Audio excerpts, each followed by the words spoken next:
Mark, as we get you ready for baseball tonight, the middle game in this three-game interleague series featuring the Tigers and the Chicago Cubs. If Detroit combines for 3 or more home runs in this game, make sure you bring a copy of the box score to Arby's tomorrow. Get a free regular roast beef sandwich. You can find a copy of the box score in your local newspaper or at foxsports.com in the Major League Baseball section. Well, it's a great night for baseball here in the Motor City. Another big crowd filing in for this one, and this game is available in crystal clear high definition on Fox Sports Detroit HD.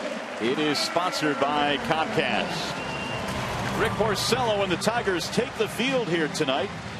And we'll check out the starting lineup for Lou Piniella's Chicago Cubs. It looks like this. Alfonso Soriano leads it off in left. Ryan Theriot is at short. Derek Lee, the DH. What a hitting streak. He has 20 in a row.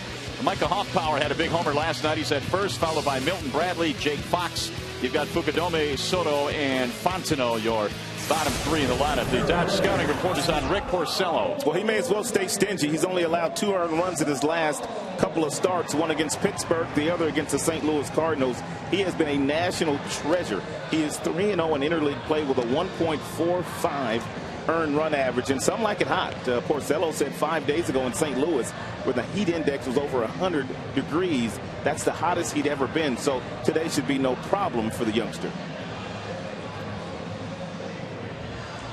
Well, let's take a look at the defense for the Tigers here, and of course always presented by your Chrysler and Jeep Superstores. We have a new player here tonight, and that would be Maglio Ordonez with the new haircut. Look out, Max. He's tried everything now. He's cut the locks off, and let's hope it works for him. You see the rest of the outfield with Kelly and Granderson, Inge, Everett, Polanco, Cabrera, the infield. Gerald Laird back behind the dish once again tonight, and the rookie, talented right-hander on the bump. I was going to say, did we Photoshop his hair off his head, or is that a legitimate haircut? And there you go. He got it chopped off today. Boy, really good, too. He looks like a young Maglio, like when he was back with the Chicago White Sox. Maybe that'll change his luck around. Ordonez back in the lineup out in right field and sporting a new do as we check out the numbers on Rick Porcello. Outstanding numbers, 8-4 record, very good earned run average. You take a look at the strikeouts to walks ratio. He'd like to be a little bit better than that. You'd like to be 3-1 in that situation. He's probably 2-1. And he's given up 10 long balls, and the opponent's hitting 260 against Porcello.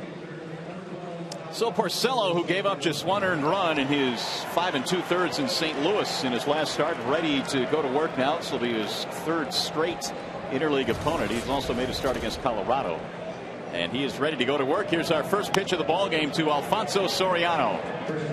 He'll be followed by Ryan Theriot and then Derek Lee. Soriano at 224, just 1 for 5 in the ball game last night. It's on the ground to the third baseman, Brandon Inge. And just like that, Porcello already has a ground ball out. He'll get a bunch of those. When he's going good, he's got that real good 2-seam fastball, that power sinker at the bottom of the strike zone. He has a really good curveball. And 5 days ago, he probably had the best changeup that he has had since coming into professional baseball. They'll need to throw more of those tonight against a left-handed lineup that Lou Piniella has run out there tonight against Porcello. Here is Ryan Theriot, batting in the 2 slot in this one. Theriot last night batting second was 1 for 4. 284 batting average. Porcello's 0-1 pitch.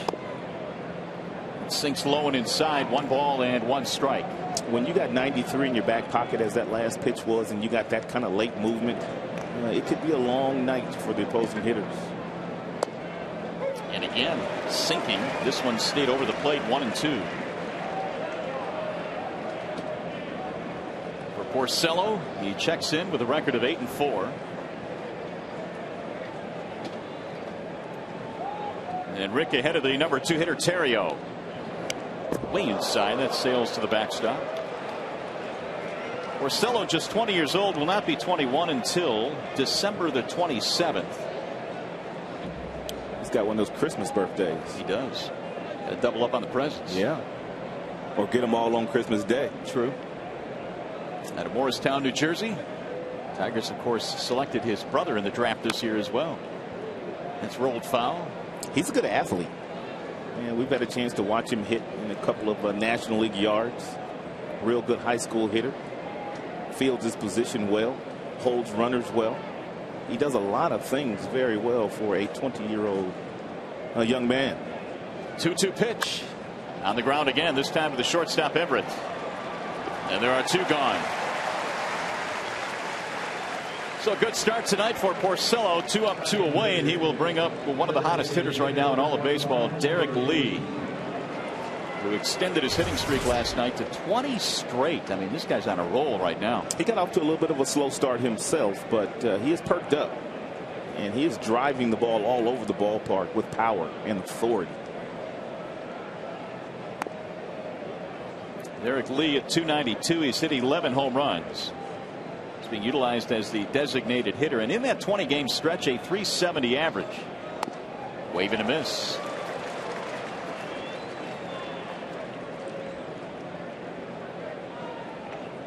Porcello has come out attacking the strike zone in this one. The 1-1 pitch. He is right at the knees. Strike 2 called. Great location. Unhittable pitch, really. Rick has a pretty good rhythm going right now. Working quick today. We saw one of the quicker workers last night in Zambrano, who has really overpowering stuff. Really sets the tone and the pace. Here's the 2-2. Pulled on the ground to the shortstop effort. This is going to be a 1-2-3 inning with 3 ground ball outs for Rick Porcello. Nice start for the rookie right-hander.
The first inning, the Tigers now will face Rich Harden. Their lineup looks like this. It'll be Curtis Granderson leading it off in center field, followed by Polanco at second. Cabrera is at first. Marcus DHing and cleaning up again tonight. Don Kelly at left. Inge at third. Bottom 3 features Ordonez, Laird, and Adam Everett. Bernstein Advantage brings you the scouting report on Rich Harden of the Cubs. Get the Bernstein Advantage. We go to bat for you. He's been somewhat of a road warrior this year. He's much better. 2-0 on the road. He has a 2-3. A very high earned run average at home, but he served up a few home runs his last start, a couple to be exact, very early in the game against Cleveland. But don't let the numbers fool you. This guy's got some terrific stuff. He is 27 years old, out of Victoria, British Columbia, and he is facing Curtis Granderson to start things off. And there's a strike right at the knees. 1 ball and 1 strike on Curtis. He's got a fastball. He's got a changeup. Occasionally he will throw you a fork ball. He's got a nice breaking ball to go with the other 3 pitches. He's not a very big guy. He stands 6'1", 195, but he has an electric arm. He can make that changeup dance too, east to west in the strike zone. 2-2 on Granderson.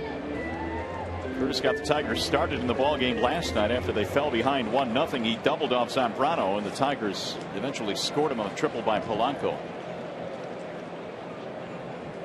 The 2-2. Off speed, missing high, and the count fills now. 3 balls, 2 strikes. Granderson at 263 with 17 home runs. It's lifted in the air down the left field line, heading back toward the seats.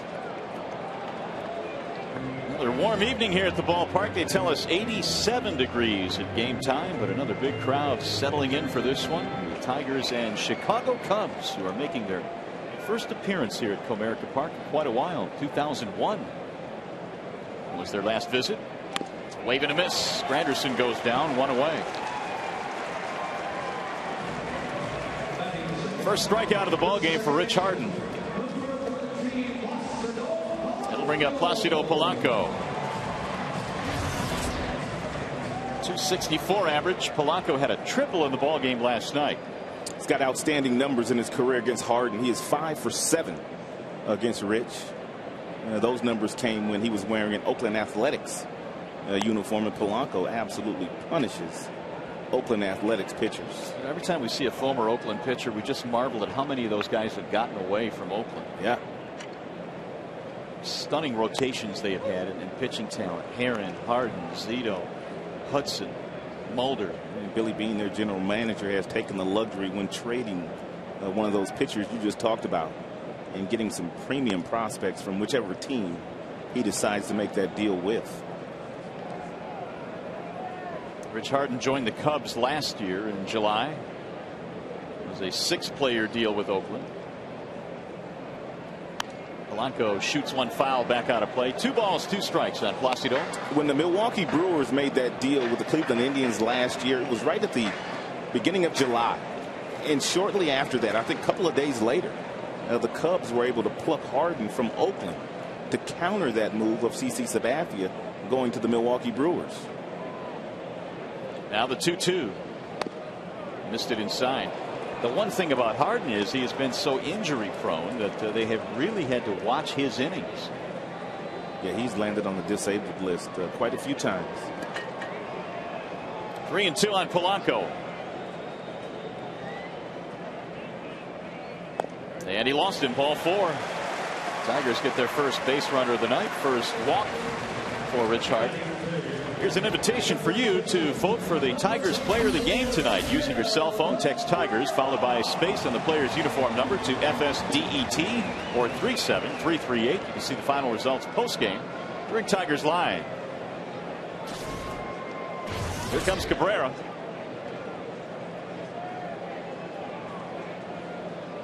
Miguel batting .329, good for 3rd in the American League. Harden missing outside as he stays away, 1-0.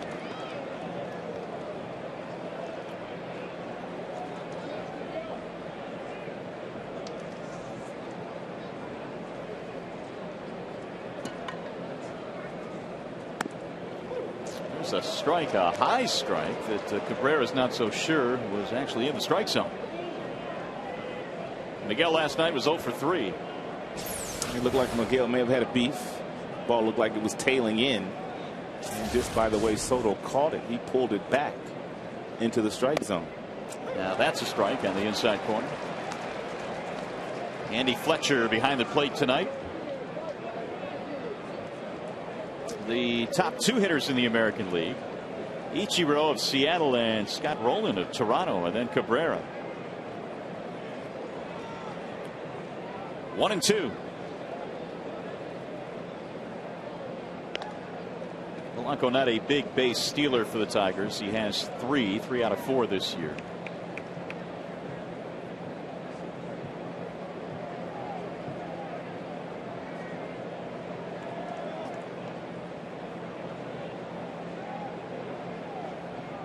Now Harden's 1-2 is up high. 2 balls and 2 strikes on Cabrera.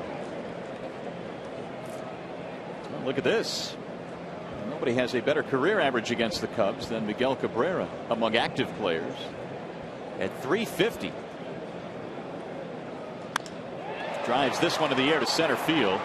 Fukudome was deep, and now he'll come back and make the play. He had a long way to run. Polanco gets back, 2 gone. Like that was off the end of the bat, and it's, you always talk about, Rob, when you get a big guy swinging the bat, your first instinct is to maybe take a step back. And I think that's exactly what Kosuke did. 1 step back, but he was able to come in and make a nice play. So with 2 outs, that'll bring up Marcus Thames. He was 0 for 4 in last night's ball game.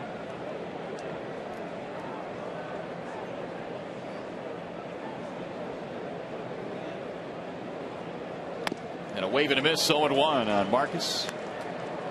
Had that 2-homer game on Friday against the Milwaukee Brewers. And Thames now with 5 home runs this year. Spending a good portion of the early part of the season on the DL. But since coming back, has hit safely in 11 of the 16 games he's played in. They pitched Marcus tough last night. For the most part, they stayed away from him. Very few pitches inside where Marcus does most of his damage. They're staying away here as well. But the one thing about that pitch right there, good firm fastball at 93. You can't try to pull that ball. You got to let it get a little deeper in the strike zone and simply try to hit it the opposite way. Now Harden throws that changeup, and even if he locates it outside, Marcus still has enough strength to drive that ball out of the ballpark in any direction. The 1-2. He's thrown a couple of curveballs here today, and he hasn't had a good feel for the curveball yet.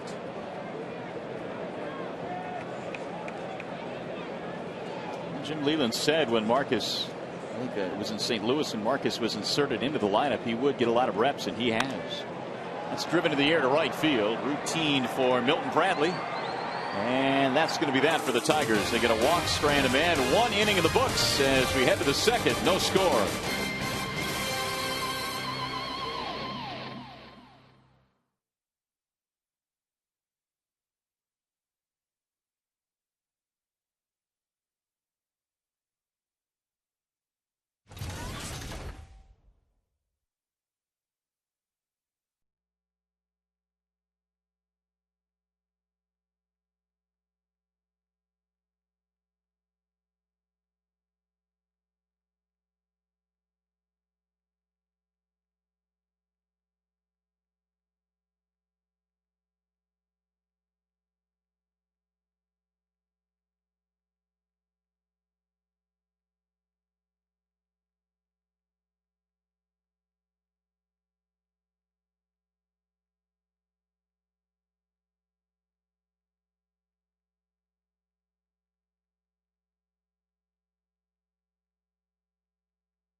By Comerica Bank, standing the test of time since 1849.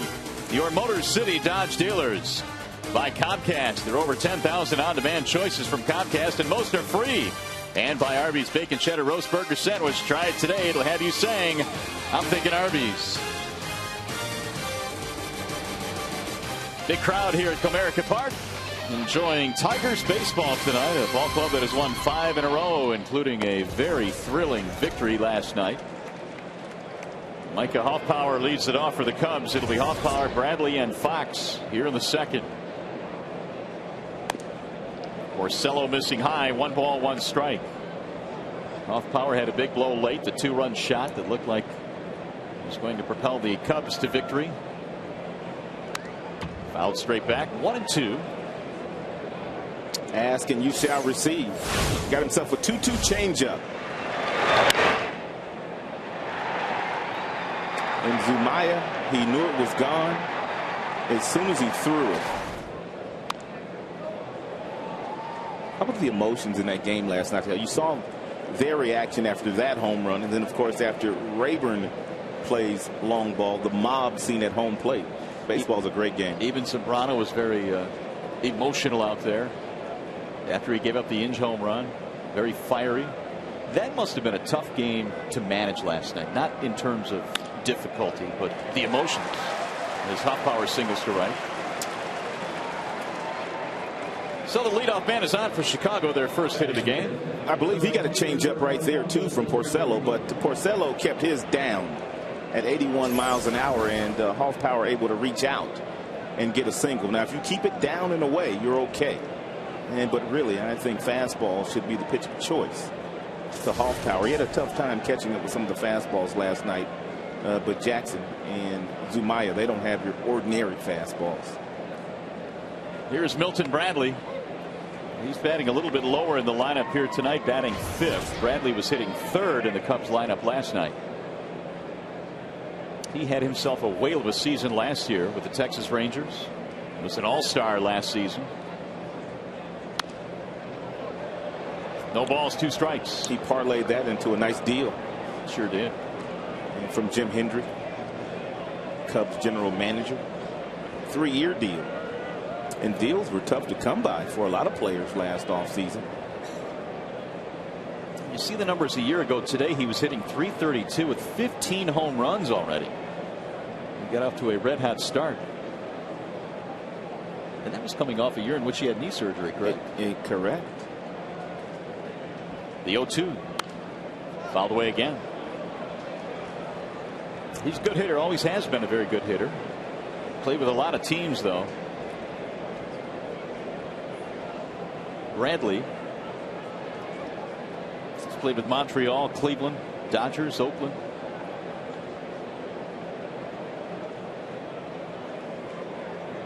.278 lifetime, 108 home runs, career. Porcello would like to see him hit a ground ball here. Rick got 3 ground ball outs in that first inning.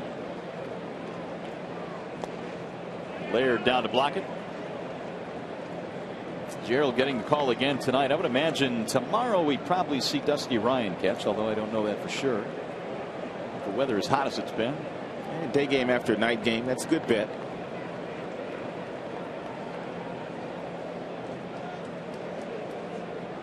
The 1-2 inside, backed him off the plate. 2-2 now on Milton Bradley.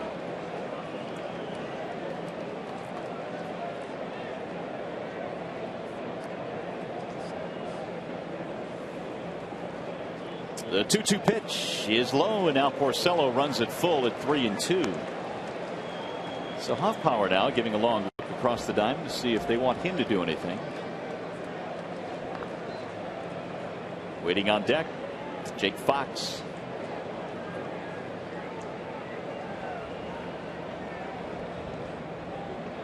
Runner goes on 3-2, and it's grounded foul.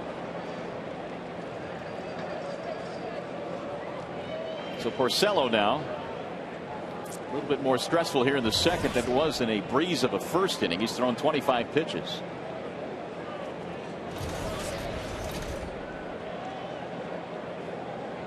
See if Hoffpauir is on the move again. Porcello with all the ground balls he gets. Runner will go, and it bounces in all the way to the backstop.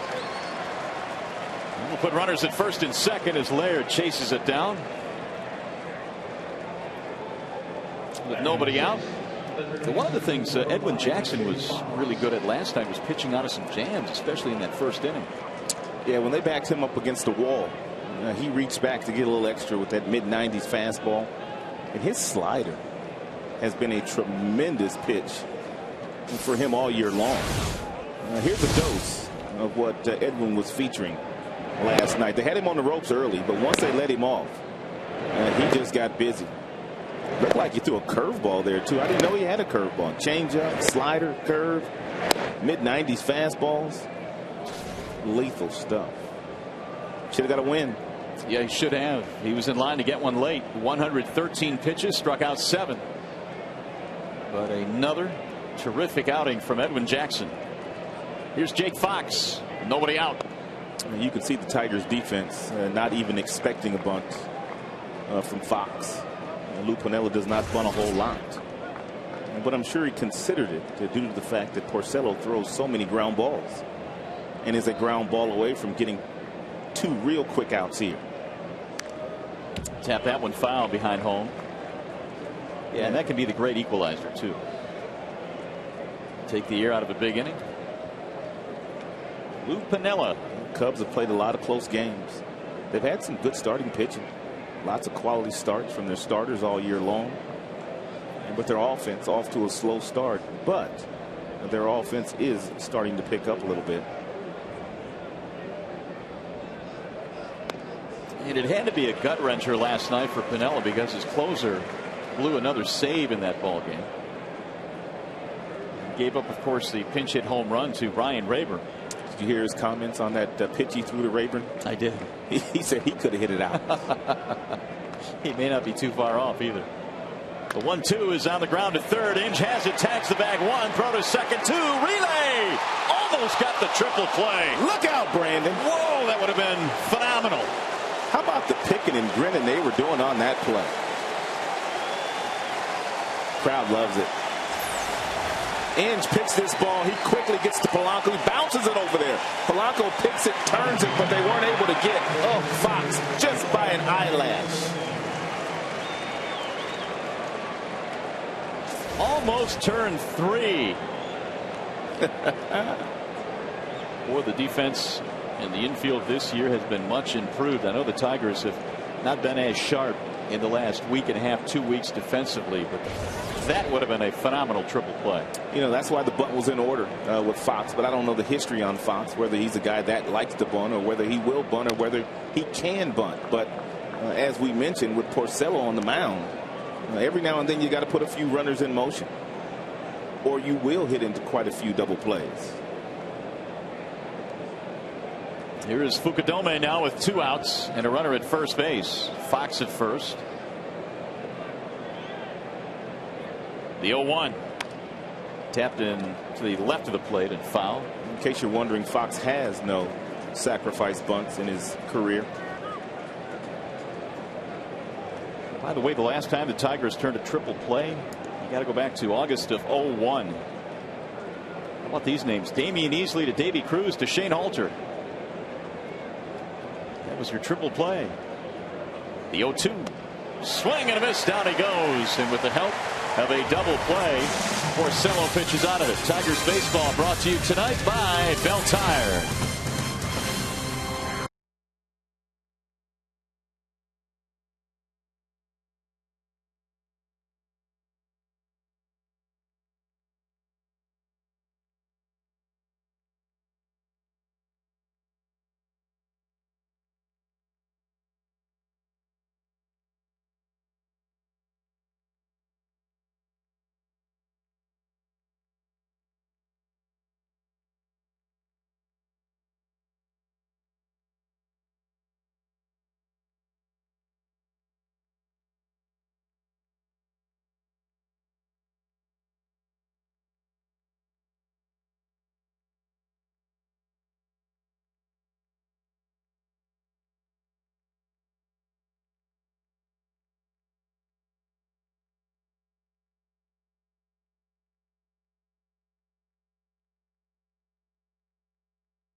Biggest event. Fox brings you every thrilling moment of the 2009 MLB All-Star Game live from steamy hot St. Louis.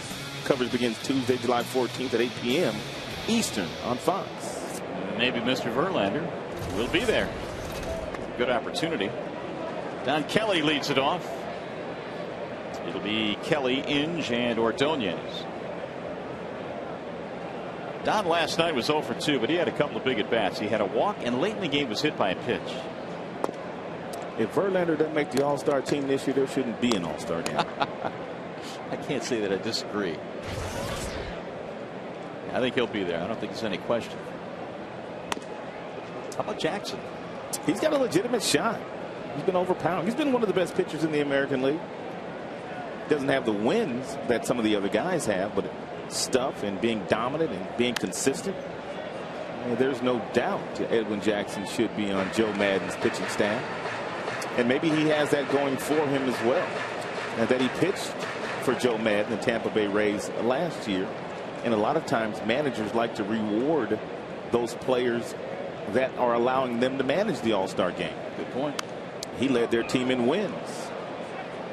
That's why sometimes wins and losses can be a little bit deceptive. I mean, when you look deeper into the secondary numbers for Edwin Jackson, they're really good. You know, the opponent's batting average, quality starts, ERA. He'll have his say. There's a swing and a drive in a deep right field, sending Bradley back to the track, to the wall, and he'll make the catch. You can tell he just got underneath that one, and Bradley ran to his spot and got there. So Kelly put a charge into one, but not deep enough. One gone. Here's Brandon Inge. He gets a nice round of applause after his big night last night. And we do know this much. He made that young man, Tommy. Is Tommy Schumacher? Shoemaker. We know he made him happy last night.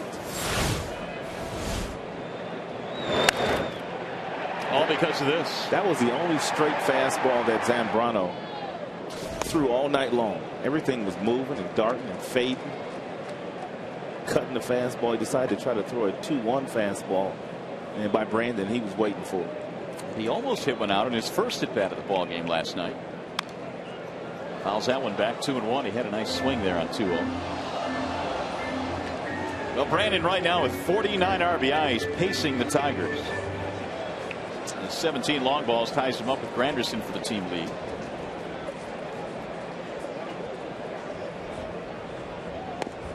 Good pitch. It's that changeup. Man. It's lethal. And when you can throw it in that count, and you can disguise it like a fastball to the last 5 feet. That's his best pitch. You know, Harden's got a really nice fastball that's firm, 92, 93, but that changeup, outstanding pitches. We get a look at the pitching coach, Larry Rothschild.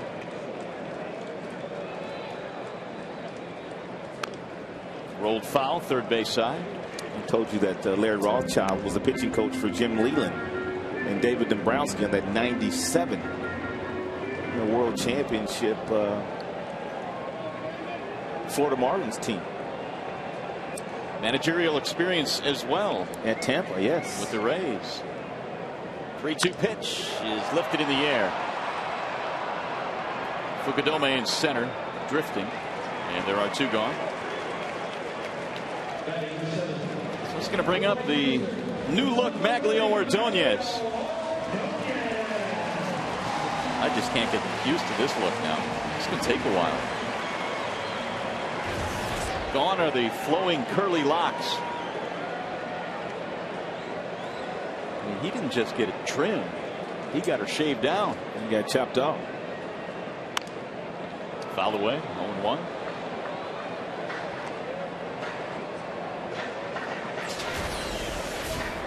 The old and the new. The old looks like it was a hot, humid day, and his hair straightened out. That's in the air to shallow right field, and that is caught by Bradley. It's an easy 1-2-3 inning for Rich Harden. So, 2 in the books here at Comerica, no score.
Detroit is brought to you by Bell Tire. Trust us, will make you happy you came in. That's a promise.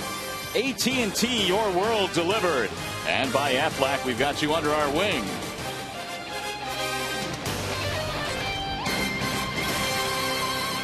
Back here at Comerica Park as we circle our way to the third inning now in a scoreless ball game. The Cubs have the game's only hit, and Rick Porcello back to the hill facing Giovanni Soto to lead things off.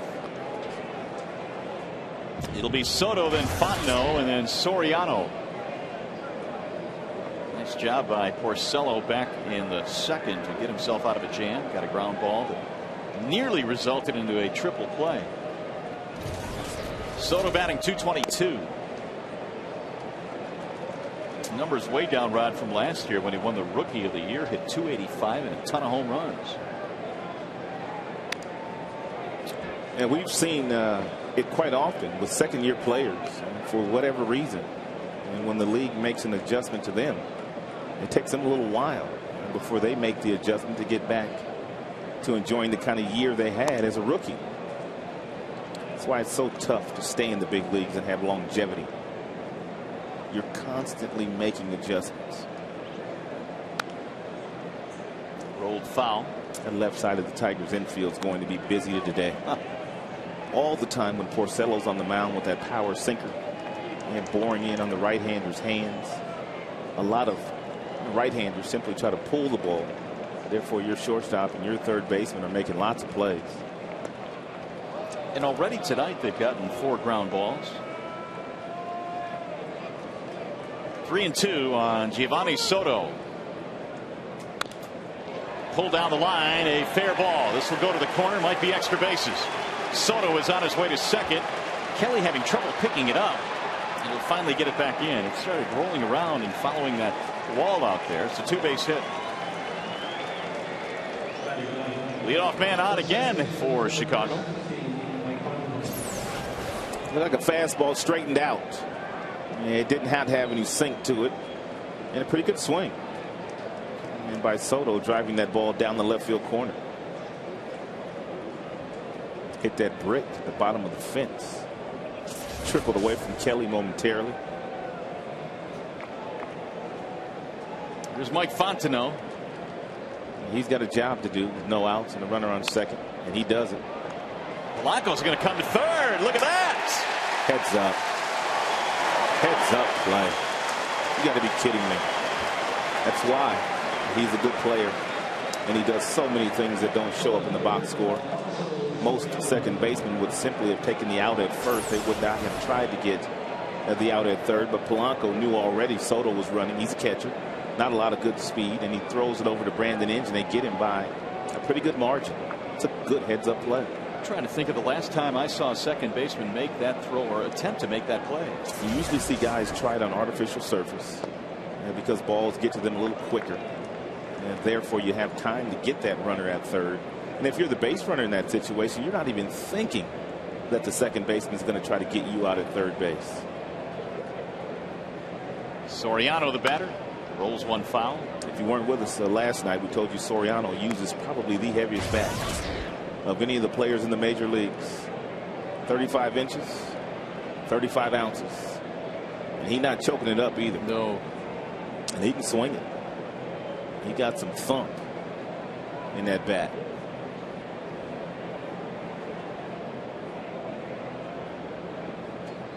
Soriano has moved around position-wise in his career. And when he was a prospect in the Yankees organization, he was playing shortstop.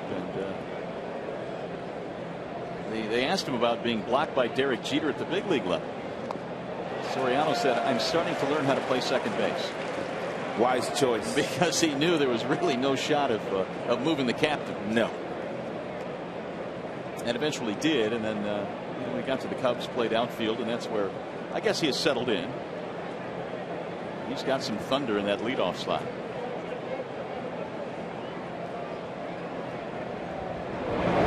Ground ball hit to third. Inge gobbles this one up. Just second one. Relay. Double play. Second of the game for Porcello. Started out with a double and they end up getting nothing. 5-4-3.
Defensively diffused what could have been a big inning for the Cubs.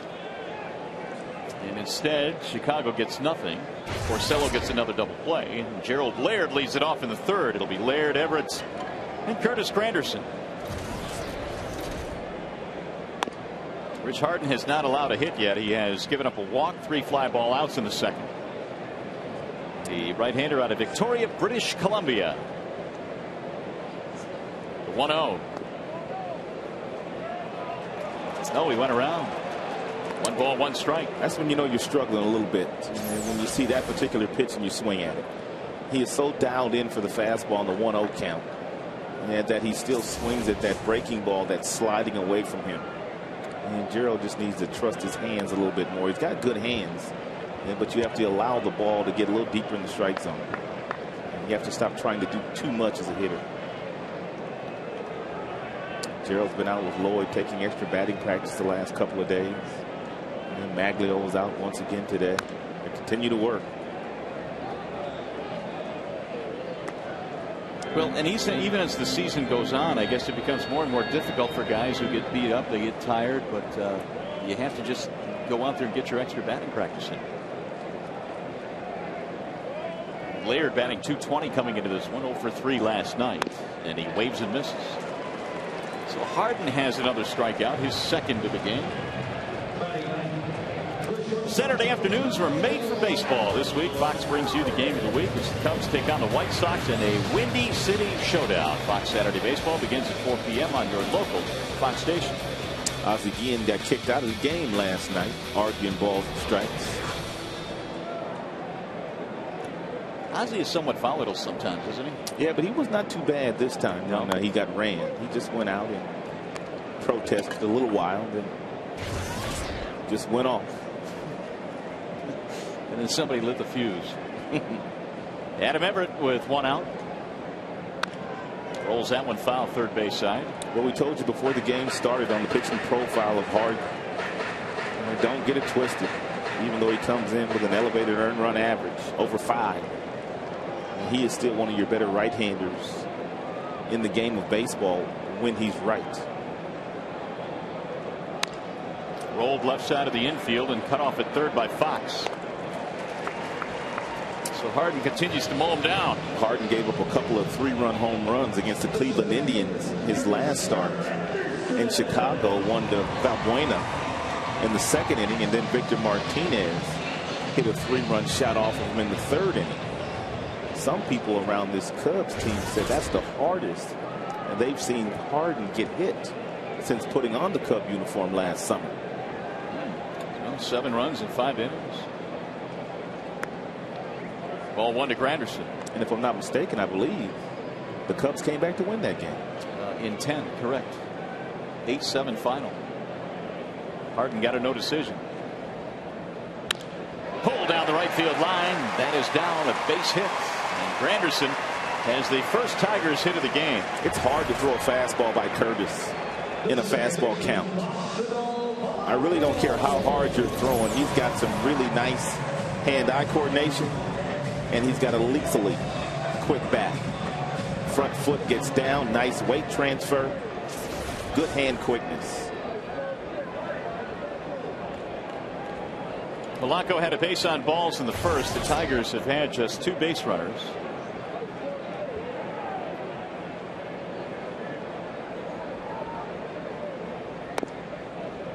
Might be able to run on Harden. I was just about to say, and Grandy has 12. Not very quick at getting the ball toward home.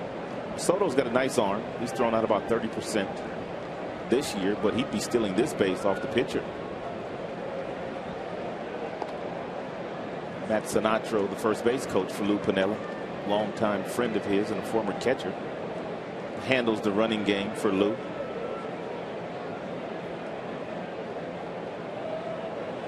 Granderson has been caught 3 times this year, successful 12 times.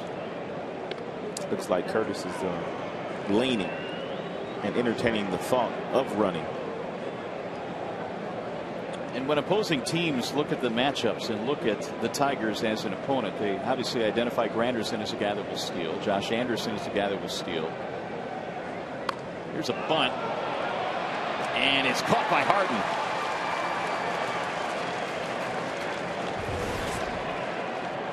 So Polanco. Hold on here. What's the home plate umpire saying? They're calling that a foul ball? Hold on. Hold everything here. Yeah, they're calling everybody back. They're saying that's a foul ball, and it looked like, at least from the naked eye, that it took a funny turn. It sounded like it, too. Did it hit him on the helmet or something? Harden caught that ball, but it looked like it took a U-turn. One, two. Yep, right off the helmet. Yeah. Good call by Andy Fletcher. Now Lou Piniella, he's going to argue this, but here's the proof. He's still in the batter's box, too. Yeah. Had he been out of the batter's box, he's out. The Lincoln Mercury Exmo will let you see everything.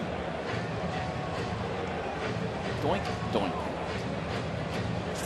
Polanco caught a little bit of a break there. We also talked about that bunt briefly last night. Blanco on their side bunted successfully for a base hit. Santiago did not. And the difference was the hitter staying in the batter's box until he got the ball down the ground. It's almost impossible to be running and trying to bunt at the same time. Usually it's a bad bunt. 1 ball, 1 strike is the count. Of course, Polanco was running as soon as he bunted that ball, which gave us all the illusion that maybe it didn't hit anything and that we were just seeing things. Had he just stayed at home plate, there probably would not have been a beef. So 1 ball, 1 strike to count. And the runner going. Here comes the throw from Soto. The tag, not in time. Granderson picked the perfect pitch to run on. And it looked like the second baseman, Fontenot, a little late getting there, also taking the throw in front of the bag.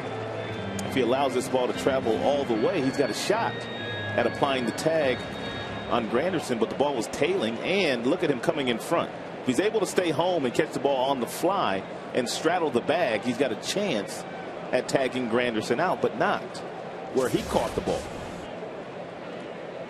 So now Polanco is a base hit away from perhaps driving in a run. Look out. There goes the bat. Heads up. Back in the dugout. 2-2.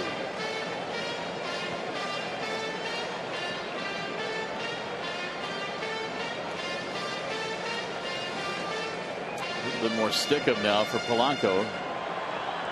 Help out that grip.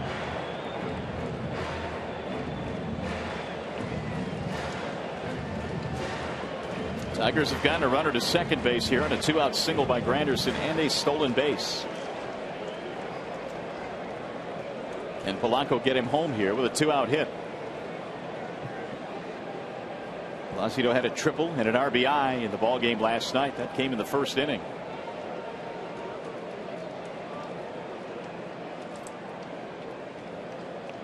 Two-two pitch.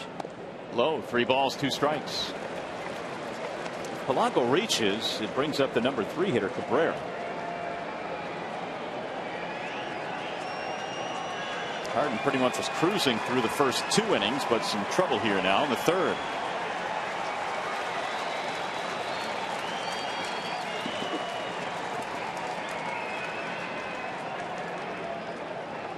Three-two pitch. Popped it in the air. Shallow center. Fukudome will get there to retire the side. Tigers get a run or runner to second base. Fail to score him though. Let's go to the 4th.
Fourth inning, he will face Ryan Theriot, Derek Lee, and Micah Hoffpower. Scoreless ball game. In the last 2 innings, Porcello has had to pitch himself out of a couple of jams, but he's gotten some help from his defense. Theriot is 0 for 1. And now 1 for 5 in the series.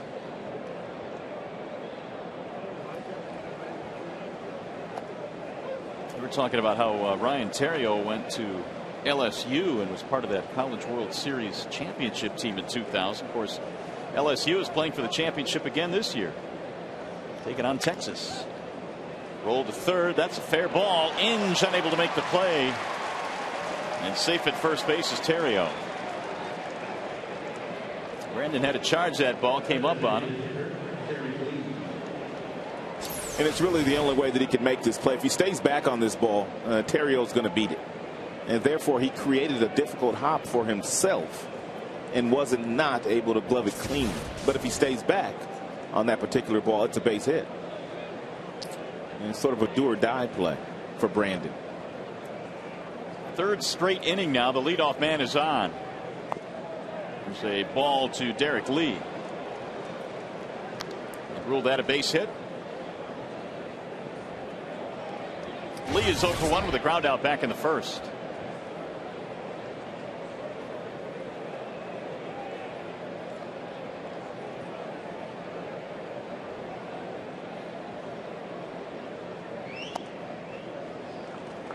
Derek, of course, with that 20-game hitting streak. He has made 2 All-Star teams in his career. He's also won 3 Gold Glove awards.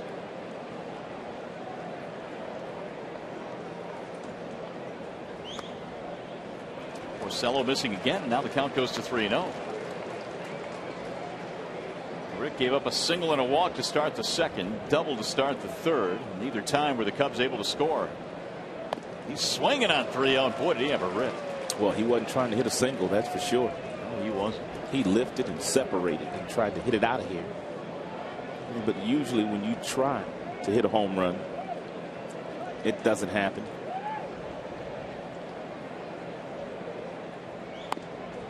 And he missed. Ball 4. Lee is aboard, and again, first 2-men reach here in the fourth. That is the second walk for Porcello, and it brings up the number 4 hitter, Micah Hoffpower. Talking about how the Cubs have had so many chances in this series. They are 0 for 11 with men in scoring position. And here's another opportunity. Hoffpower had a single to start the second. Another chance maybe for Porcello to get a ground ball here. Well, if he keeps throwing that sinker ball where he located that last one, chances are pretty good he can get himself another ground ball. Breaking ball bounces in. 1 ball, 1 strike.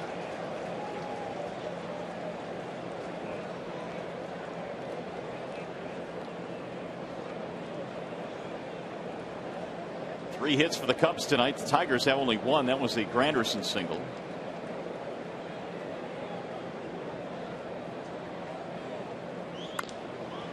That's popped up. Shallow left field. Everett going back. Kelly coming in.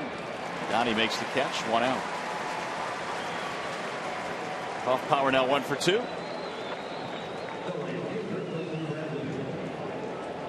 So Porcello now will face Milton Bradley.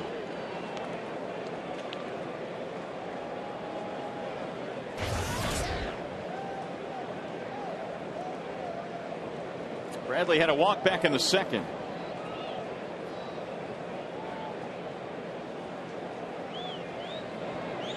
We've talked a lot about how Jim Leland has watched the pitch count on Porcello very closely. He has yet to throw 100 pitches in a start this year. 99 is the closest he has come, and that was 2 starts ago in Pittsburgh.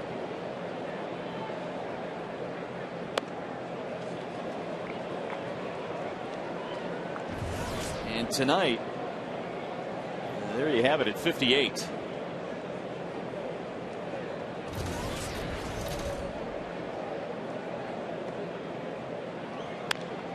It's driven foul down the right field line. One of the things that Leland also said, though, is that because he is pitching so well this year, that he has at least allowed himself to think about maybe letting him go an extra inning, a few extra 10 or 12 more pitches.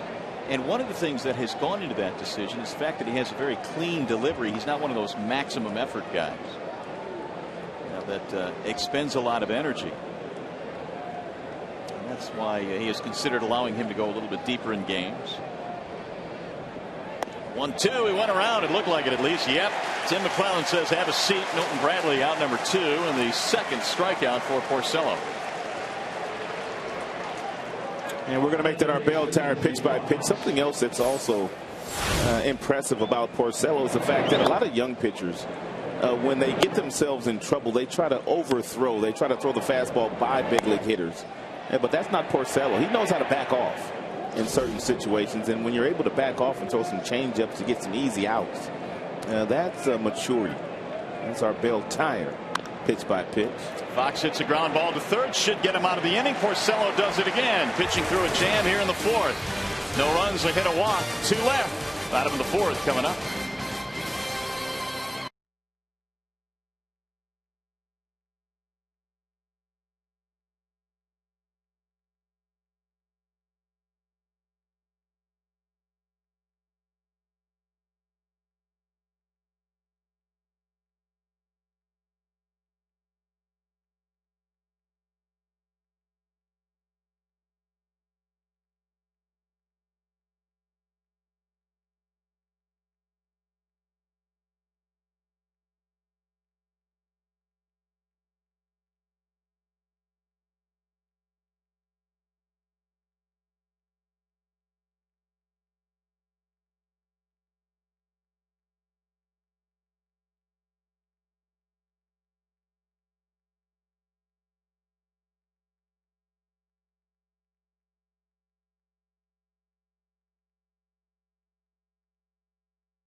Here for pinch hit home runs, Gates Brown. Is that your guess? The Gator.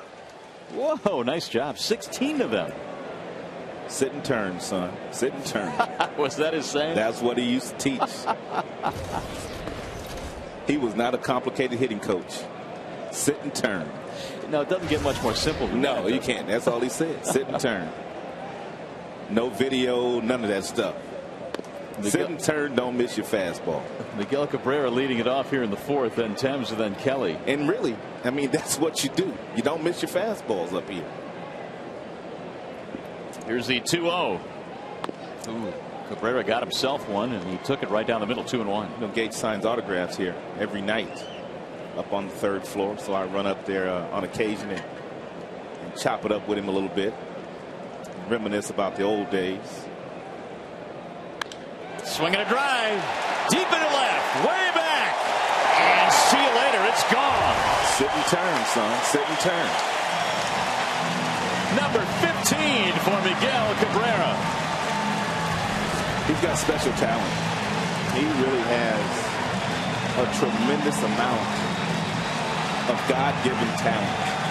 He's got size, he's got strength, he's got hand quickness, and when you add up all those, you get this power. Look at the leverage, the legs, the rotation. You don't see him fooled very often. He does not get out on that front foot too often and get fooled with that bat that comes through the strike zone and him not having a good swing. That is a clean swing from Cabrera. Marcus didn't like that last pitch. 99 up and around the bill of the cap. He didn't like it. Thames flied out back in the first. Breaking ball away.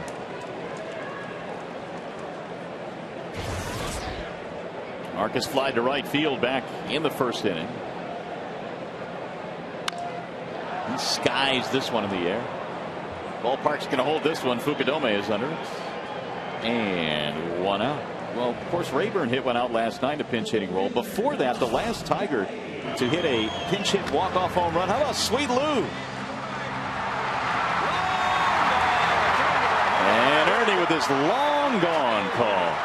1995 off Roberto Hernandez at Old Tiger Stadium. They didn't jump around back in the day then, though, did they? No. They just kind of a couple of handshakes. Some high fives. That's about it. Go get them.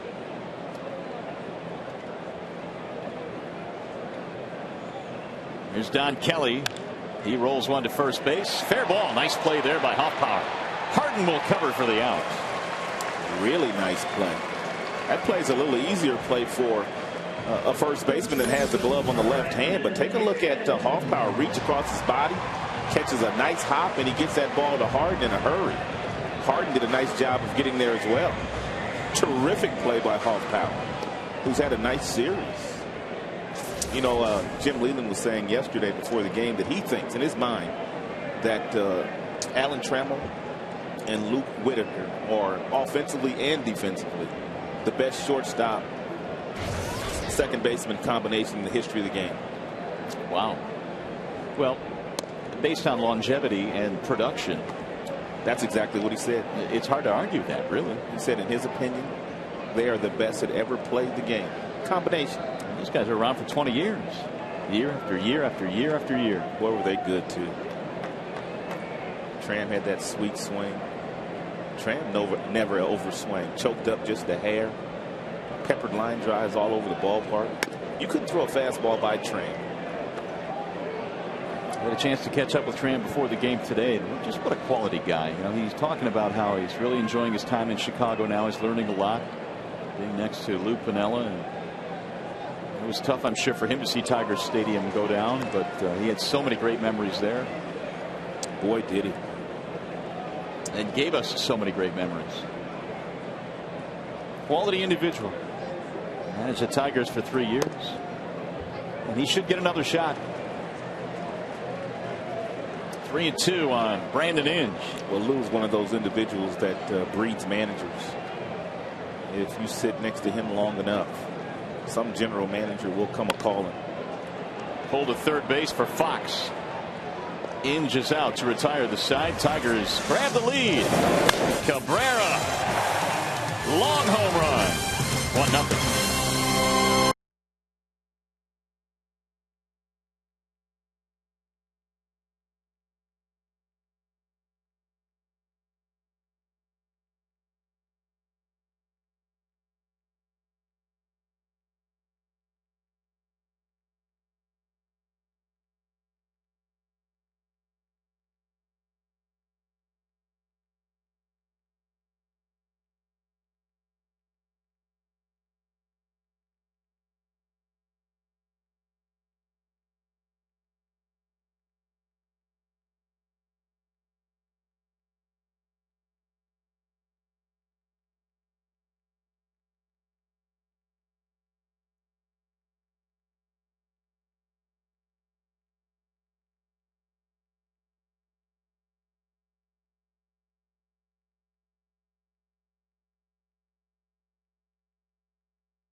Is brought to you by your Chrysler and Jeep Superstores.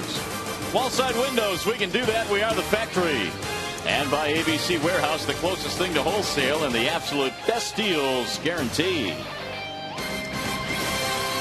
Welcome back to Comerica Park. Mario and Pemba, Rod Allen, glad to have you with us. And I would guess, Rod, we could say so far that Rick Porcello's done a great job of pitching out of some jams. Of course, he's gotten some help from the defense as well. Well, the left side of the infield, they're going to be busy anytime that Porcello's on the mound, and Brandon and also Everett. They've been picking and grinning over there. He's also gotten some double play balls when he's needed to do so. The guy on the other side, Harden, not too shabby. It looks like it's going to be another old-fashioned pitching duel here tonight. As it was last night, and these two teams hooking up in another dandy as Porcello goes back to the hill. And he is facing Kosuke Fukudome. Fukudome leads it off for Chicago in a 1-0 game. On the ground to the right side, Polanco has this one. Another ground ball out. They just to keep on coming for Porcello tonight. That is 10 of them.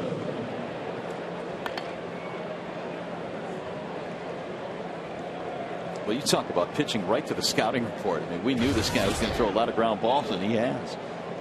I believe he had 13 ground ball outs against St. Louis last Thursday in that hot weather. Porcello told me the next day that was the hottest weather that he had ever pitched in. And keep in mind, this kid pitched in Tampa. No, excuse me, Lakeland last year in the Florida State League. But he said that heat in St. Louis was something else. Not to mention the summers in New Jersey have to get pretty toasty as well. He said it was the hottest temperature that he'd ever pitched in. Giovanni Soto, the batter. Tigers lead on the home run by Cabrera as we play in the 5th.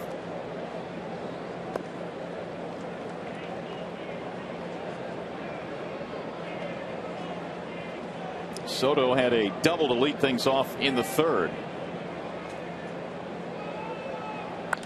He drives one in the air deep into left field, trying to tie this one up, and he will. It's into the bullpen.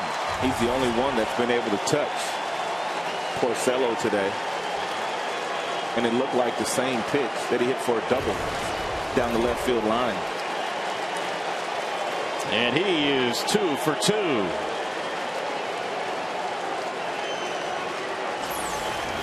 And 2-1 fastball, wasn't a sinker ball.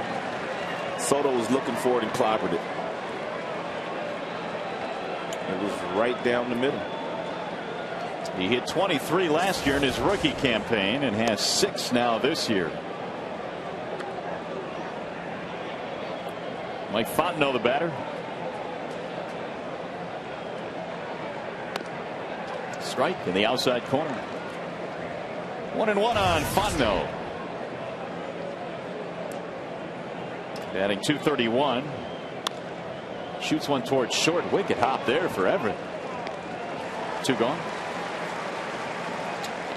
Hey fans, join us again tomorrow for the final game of this series against the Cubs. Coverage begins at 12:30 with Tigers Live. It's Tigers baseball presented by Bell Tire tomorrow afternoon on Fox Sports Detroit and in high definition on Fox Sports Detroit HD. Galarraga and Lilly tomorrow, and we're going to feature the ISO look tomorrow. And on the top of each inning when the Tigers are on defense, we're going to ISO a certain player. We'll give you an idea. This is kind of a sample of what you'll see tomorrow, what one of the players is doing on the field. That should be cool, especially if a ball gets hit to that particular player within that inning. And we can give you several different looks. Little X-Smoke, you name it, we'll have it for you. Something a little bit fun tomorrow, a little bit different. Show you some parts of the field that you don't normally see outside of or away from the ball. 1 ball, 2 strikes. And Alfonso Soriano. 1-1 game in the home run by Soto. And a ground ball base hit. Knocks it into right field. His first hit tonight. That's what you need to do against a sinker baller. It's a nice job of hitting there by Soriano.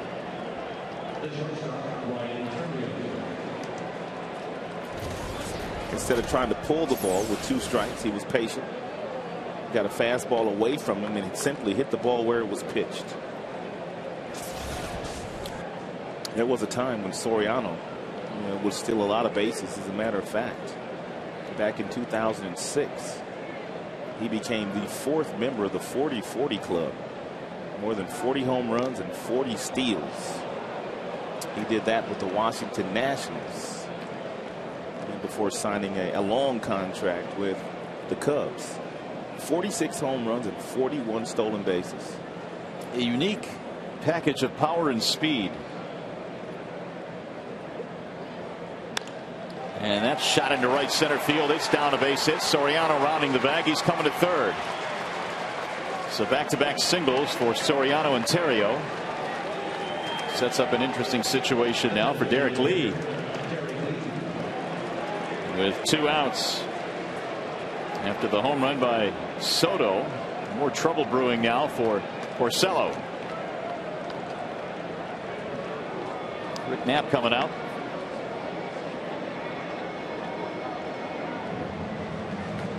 Give Porcello a little bit of a break. By the way, the last 8 runs in this series have come via home runs. A couple of long balls in this one tonight. Well, it's time for Porcello to make a little bit of an adjustment, and I'm sure Rick Knapp is talking to him about that very fact, that Soriano, a right-handed batter, went the other way for a solid single. And then you have Terrio coming up, another right-handed hitter, going the opposite way as well. So they've made an adjustment from a hitting standpoint, and now it's up to Porcello to make the necessary adjustment to continue to get some of these guys to pound the ball into the dirt. Well, it won't be easy here as Lee strolls in with his 20-game hitting streak, 0 for 1 with a walk tonight.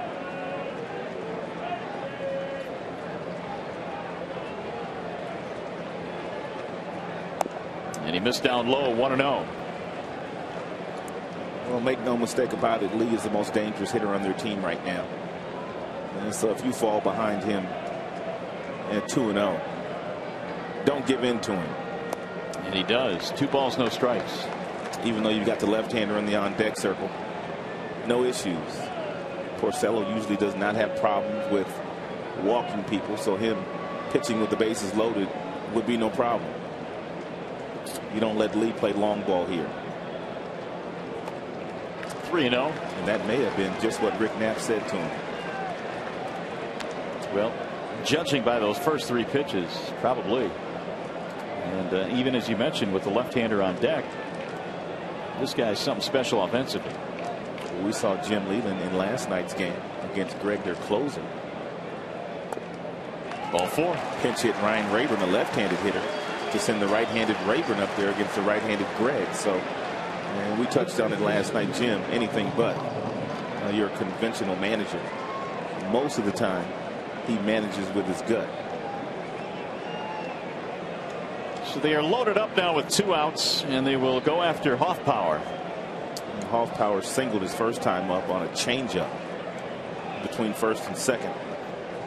And then he got him to pop out harmlessly to the left his second time up. He's got he can hit a breaking ball, but you can throw some fastballs by him if you're in the mid-90s as Porcello is. There you have it. There is some activity. Zach Minor.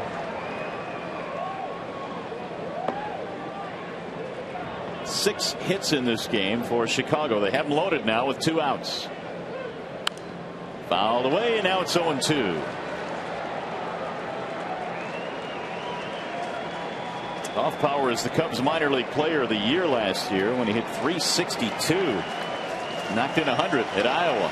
You may as well climb the ladder a little bit here with a fastball and see if you can get him to swing and miss. That's something chest high. Fouled away. They went breaking ball.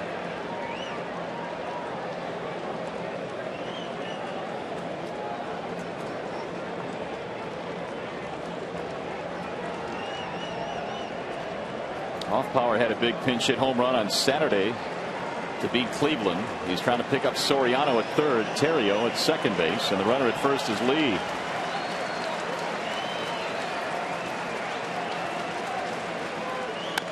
Line drive, it is hooking, and that ball is fouled down the right field line. Whoa, that would have cleaned the bases. Just a long strike, 0-2. Well, most left-handers, that's their happy zone. That sinker ball down and in, all you got to do is drop the bat head. That's the one place you don't want to throw him. Most left-handers clobber that pitch. Got to get the fastball up a little bit.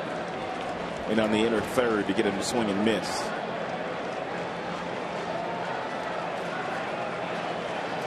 Oh, 0-2 on Micah Hoffpower.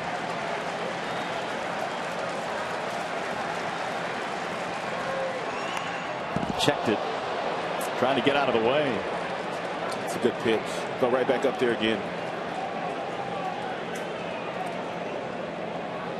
Porcello now with 85 pitches. Again, we mentioned he hasn't hit the 100 marker this season, but this has turned into a stressful inning, and he's had a couple of these innings in this game.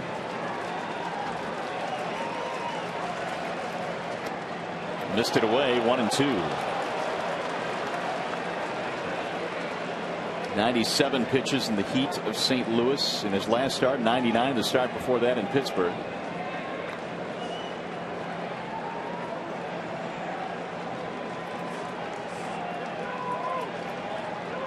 Swing and a miss. He struck him out. Hoffpower is out of there. Third strikeout for Porcello. That was a huge one. Tigers baseball tonight brought to you by Bill Tire.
Home games in June and July are on sale now and include a $300 food credit. Tickets start as low as $85 per person with a minimum of 20 people. For tickets, call 313-471-BALL or log on to Tigers.com and check it out. Party Suites.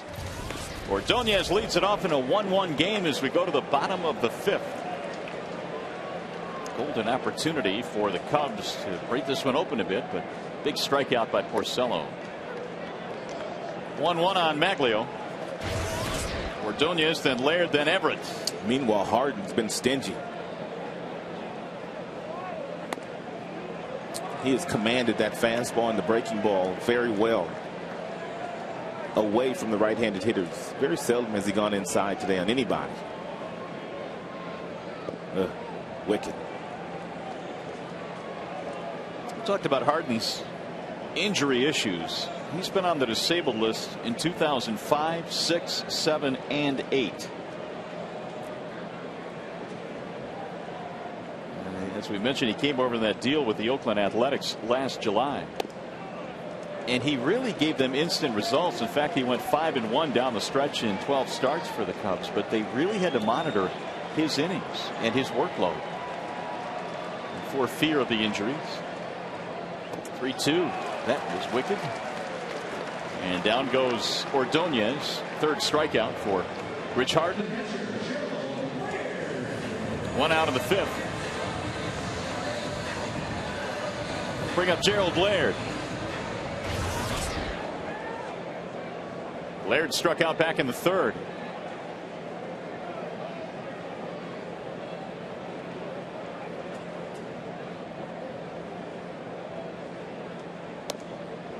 You know, back when Harden was a member of the A's organization early on in his career, he was actually Jeremy Bonnerman's roommate in spring training one year when Jeremy, of course, was part of the A's system.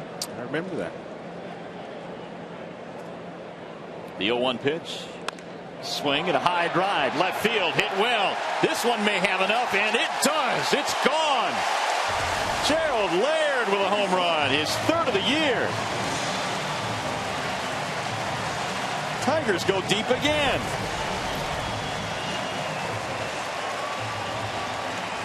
How about G Money? He's been working hard. He has done a tremendous job handling the pitchers. But you know, Gerald would like to chip in a little bit more offensively. That ball at the bottom of the strike zone, he reaches down and golfs it out of here.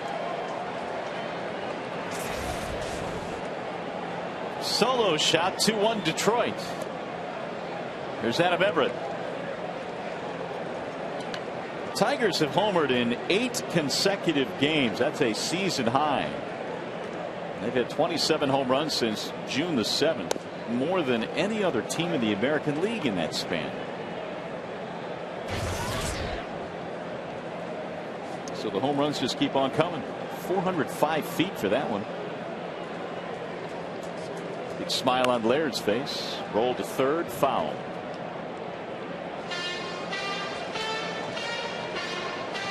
Laird hits his third. Cabrera's hit his 15th. Tigers really haven't had too many hits tonight against Rich Harden. But 2 of them have left the ballpark. 2 of their 3 hits. Here's the 1-2 to Everett. Inside. 2 balls, 2 strikes. Take a look at Laird after the home run once he gets back to the dugout. I'll give the hitting coach a little rub on the head there. Thank you for all your hard work and your patience, because you have to be patient. Now, is it acceptable to smack the hitting coach in the head? Oh yeah, it is. Lloyd, it is. They all have fun with Lloyd. 3-2 pitch. Lost him. Ball 4. Walk to the number 9 hitter. Second walk in the ball game now for Rich Harden. This has just been a back and forth series, and it's been a series that has been littered with big home runs. Here's Granderson. Curtis had a single, stole a base back in the 3rd.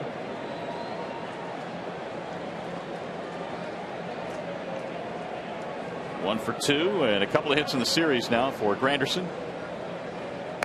Way outside.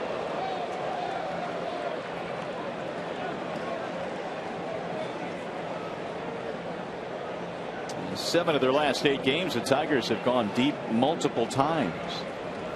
Here comes Larry Rothschild. He didn't like something about that last delivery from Harden.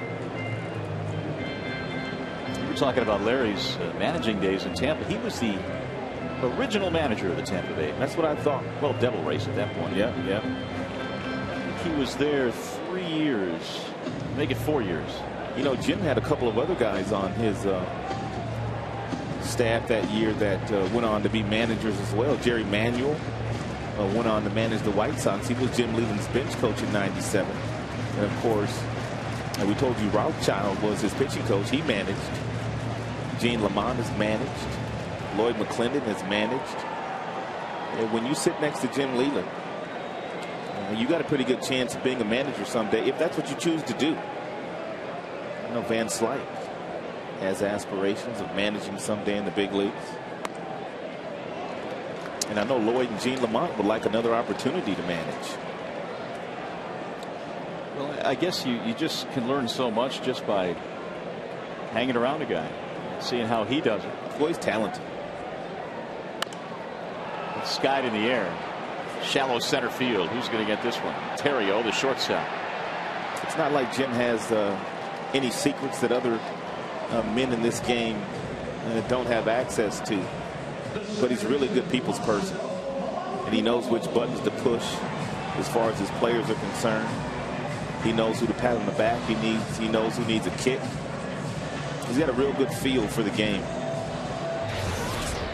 And there's so much more to managing than just the X's and O's, as they say. And managing a ball game or managing your bullpen, it's what you brought up, the people skills. It's working your clubhouse. It's being able to manage all the different personalities. Being able to talk to the media. Polanco takes a ball inside. And he also understands what they go through as parents, because he himself has a couple of young children. Well, they're not young now, they're teenagers, but yeah. But he still understands. Yeah. Driven foul back out of play, 1-1. And through the course of a season, and this is the part of the job that I don't think people really realize. You look at Nate Roberts is starting to warm up. There's a whole lot of managing of personalities that goes on from really mid-February through the end of September. Issues are always popping up. Fouled off. Well, in many ways, he's like their dad. He's a father figure to so many of the players. And even though some of them are 28, 29 years old, he's that father figure. And they respect him.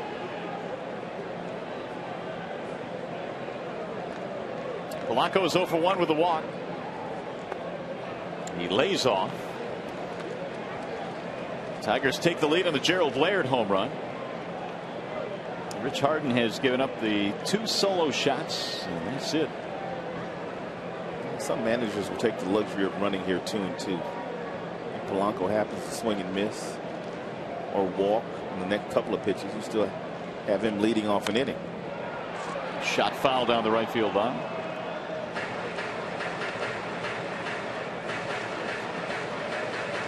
Polanco had that big RBI triple in the ball game last night, but one of the things Leland was talking about before the game is how steady his infield defense has been. And Polanco's one of those guys that you just don't notice because he makes every routine play. And when you've got a guy like Porcello who throws as many ground balls, there's a little looper in left, and that's going to drop. Base hit. So Polanco with a quality at bat there. Fights one off into left field. Tigers have 2 aboard with 2 outs. It's a big base hit because you get your big boy to the dish with runners in scoring position.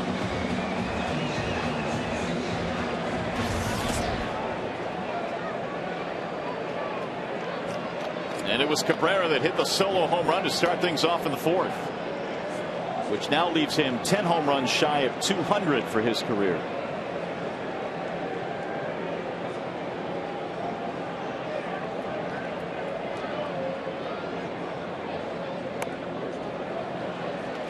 What happened last time up.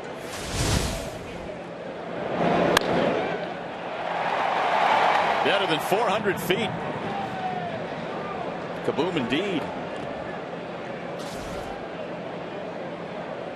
The 1-0 pitch. Ooh, he had a rip. By the way, that single by Polanco now makes him 6 for 9 career against Harden. Polanco really picked it up the last couple of weeks. From a batting average standpoint, hovering right around 333. So he's starting to get some base hits. And he's always going to get good pitches to hit, as long as Cabrera's hitting behind him. I can't think of a better spot to hit in. Another swing and a miss. You don't see Cabrera take swings like the last 2 very often. Usually he does not get fooled on soft stuff.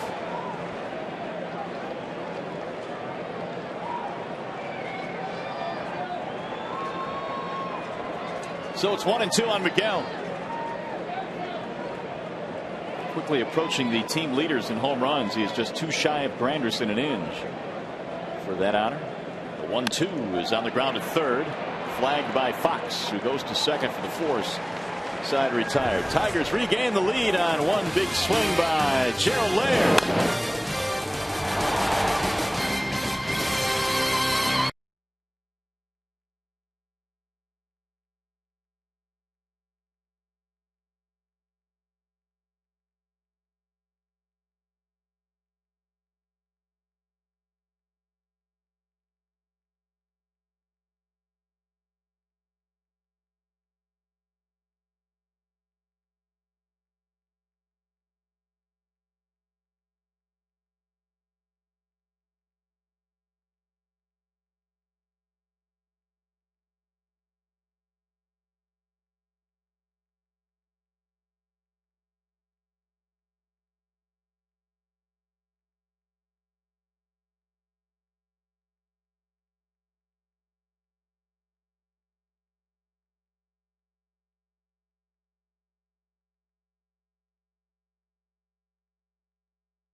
Two with their wallet for select games in July. Get 2 upper box tickets for only $29 or 2 lower box seats for only $49, a saving of $15.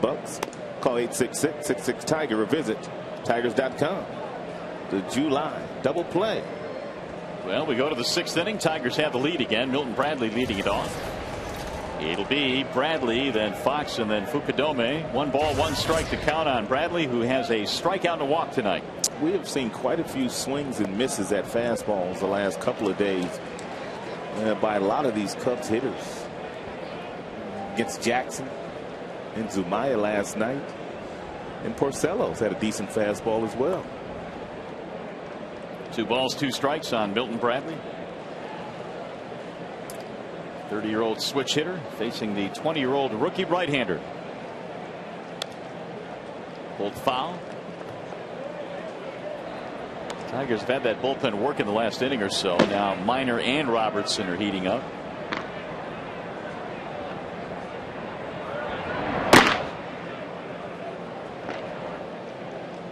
Throwing hard down there.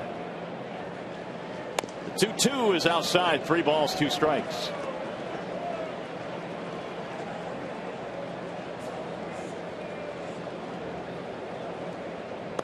He lost him. Didn't want to do that. It has been a reoccurring theme in this game for Porcello. The leadoff man has gotten on 4 times already in this game. And that's 4 base on balls, and it appears that Jim Leyland might be bringing the hook with him. Well, he's already pitched out of a couple of jams, and usually your manager will allow you to pitch out of a couple of jams, but a youngster like Porcello, once you get to that 3rd one, a lot of times they'll take you out of the game. Looks like Jim is looking him in the eye and taking his temperature, and he got the answer that he wanted. It looks like he's also showing Porcello that he is willing to stay with him here as the pitch count in this inning 6, but for the game he is approaching 100. Well, Jim said there would be a time where he would go over the 100 pitch mark, although not very often. But the one thing that you bring up, which is a really good point, I think, is the fact that he has had some stressful innings in this game. He's pitched out of a jam in the 2nd, in the 3rd, in the 4th, and in the 5th. I think Jim also understands the fact that he's got that power sinker, which would allow him to possibly get Fox to hit into another double play. But he's got to work at the bottom of the strike zone. You can't get the ground ball working at the belt buckle.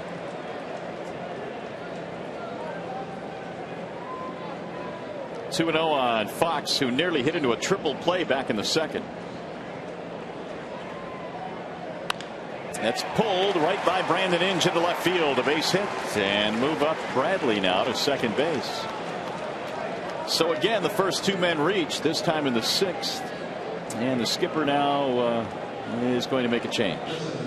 So he gave him 1 more hitter, but Fox gets his first hit of the game. And that means the Tigers go to the pen, which means the wall side window's pitching change. Porcello goes 5 + 2 batters in this game. He will depart, and we'll be back.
Out of their lead, but a little trouble brewing here. Rick Porcello is done after 5 innings. He gave up just 1 run at least to this point.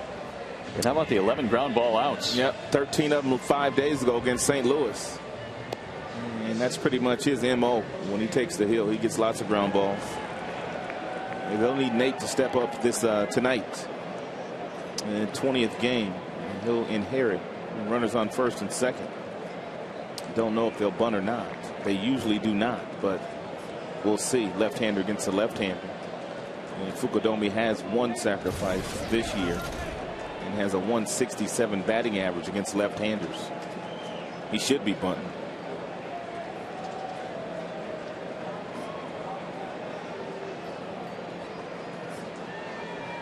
And he lets it go by for ball 1.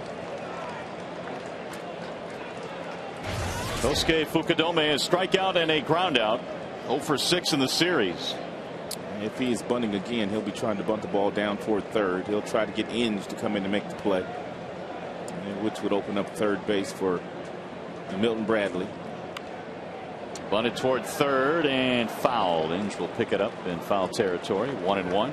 And the reason why you don't bunt the other direction is Cabrera is not holding Fox on at first base. Therefore, he could crowd you a little bit more aggressively than Inge could. And he would also have a chance at throwing the ball to third to get the out. Mike Quaddy, third base coach for Lou Piniella, going through some signs. Chicago in this series 0 for 15 with runners in scoring position. He lets it go by for a strike. Fukudome stares back at Andy Fletcher. So now there are 2 strikes in the count, which changes the complexion of this at bat. Looked pretty good. Yeah, it was a good pitch to bunt.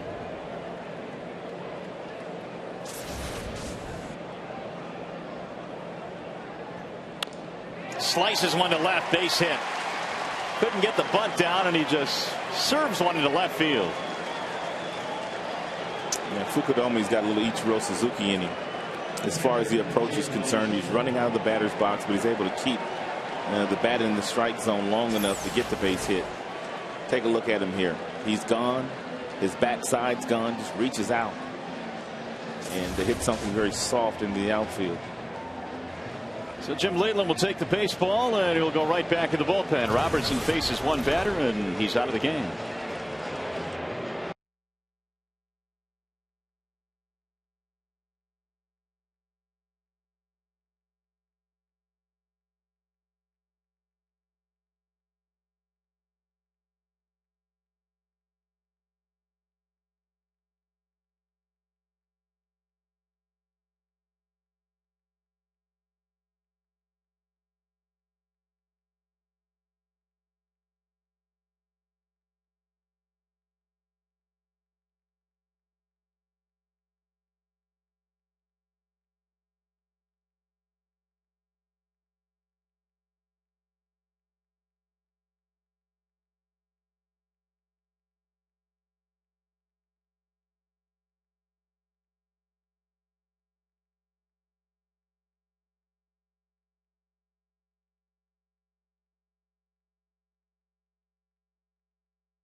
Some dangerous times ahead here. The bases loaded, nobody out. Jim Leyland has gone right back to the bullpen, and Zach Miner has been summoned out of the pen. This is why Jim likes to have Zach in the bullpen.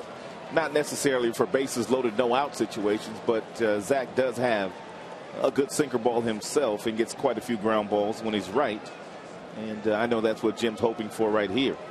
A ground ball by Miner.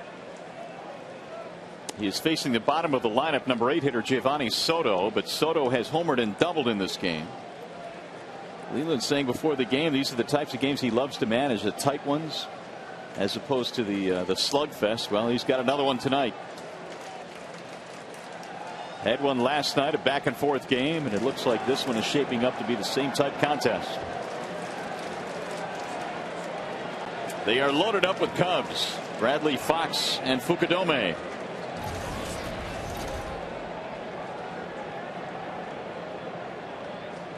Soto waves and misses 0-1. It's a good pitch.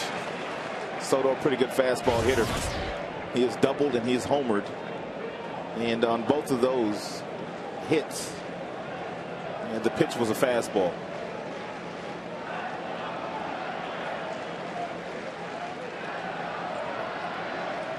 That one stays up. 1-1. Cubs have 8 hits in this game. Rick Porcello responsible for the first 2 runners, Bradley and Fox.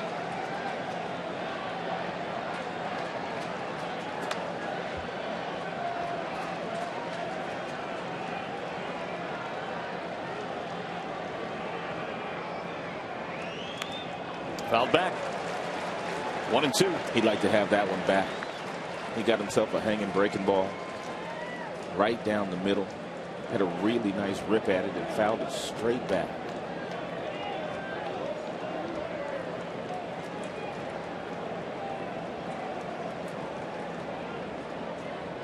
There's Bradley down at third base. He led out the inning with a walk.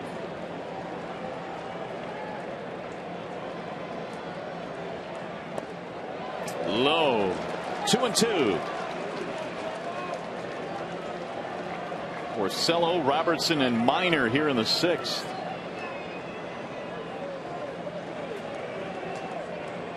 Cubs are 500 in games decided by 1 or 2 runs.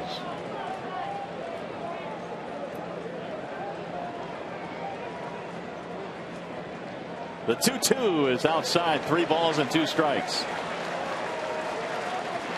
So now no place to put him. And on deck, Fontenot, the number 9 hitter. You talk about turning points in a game. This could be it right here.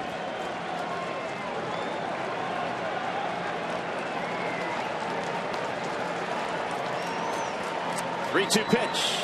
He got him. Strike 3. Soto is out of there. Boy, is that a huge strikeout from Minor. One away. What a pitch. Away from his arm side at the knees on the black. Little fading action. Soto just started strolling back to the dugout before Andy Fletcher even called that a strike. Well, your ground ball gets you out of the inning. Fontenot has hit 2 balls on the ground in this game. 0 for 2.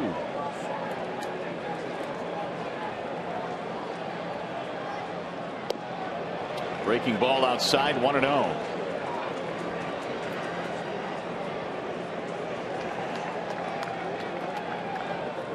He has bounced into 4 double plays this year. Tigers have turned 2 in this game. Check at 5 double plays. But it's ahead here 2-0.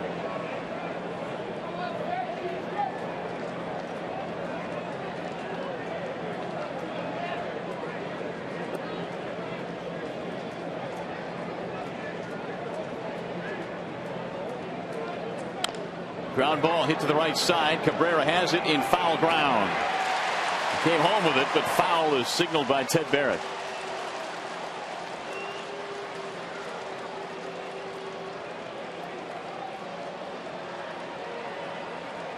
It was an awfully close play down there at first base.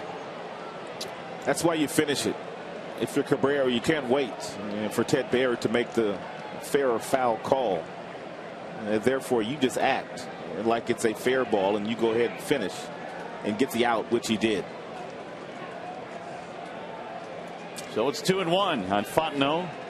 You got Soriano lurking on deck. Tigers took the lead in the bottom of the 5th on the home run by Gerald Laird. They've hit 2 tonight. Cabrera has the other. High and away, and now it's 3-1. So Minor has gone to the 3-ball count on the 2 hitters that he has faced here with the bases loaded. There's Soriano. Well, if you're Fontenot, you know exactly what you're going to get. You're going to get a fastball right down the middle. If Minor's fortunate enough to throw it for a strike. And hope he hits it at somebody. Ground ball hit to the right side. Polanco has it. He'll fire to second one. That's all they're going to get. Bradley will score to tie the game. And a fielder's choice ground ball from Fontenot. 2-2 game. That run belongs to Porcello. 2 gone now. 27th RBI for Fontenot. And now Soriano. Single and 3 at bats.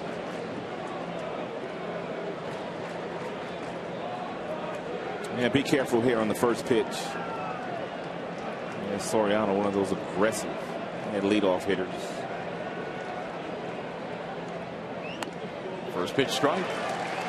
You know, Lou Pinella's also tinkered with the idea of batting Soriano second or batting him down a little bit lower in the batting order. Some things that Jim Leland has also contemplated with Curtis Granderson when you got run producers that are leadoff hitters. Popped him up into center field. This will end the inning, and the Tigers get out with just 1 run scoring. Bottom of the 6th coming up, 2-2.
That means it's time for Coors Light Freeze Can. We're going to take you back to the bottom of the 9th inning.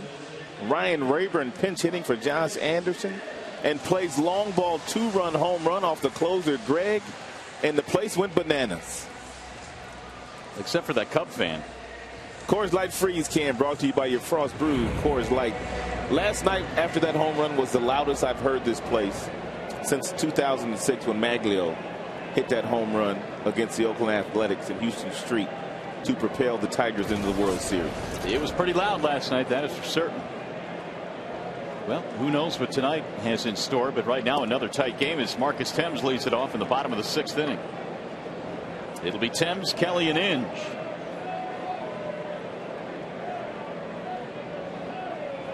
Rich Harden back out there. He has surrendered 2 solo homers in this game and just 4 hits. Marcus in this game 0 for 2, couple of fly balls.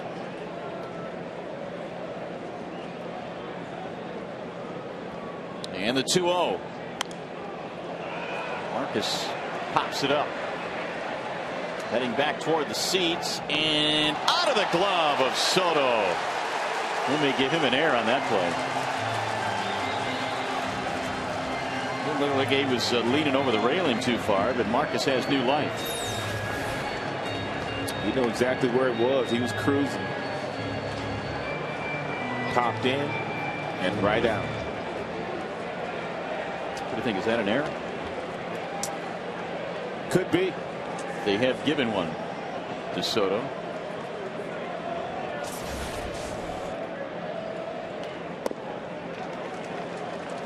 Three and one.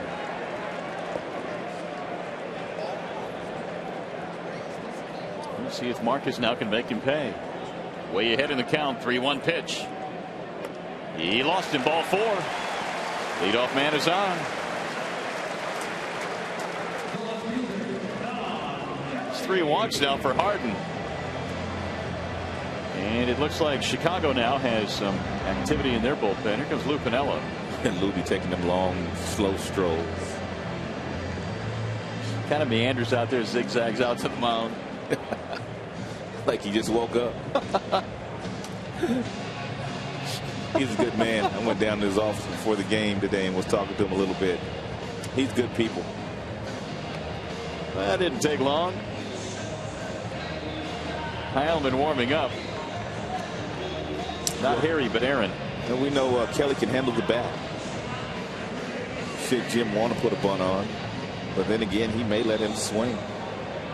Kelly's been good since coming up from Toledo, and he was on fire and down in Toledo for Larry Parrish's Toledo Mud Hens. They're expecting a bunt on the infield.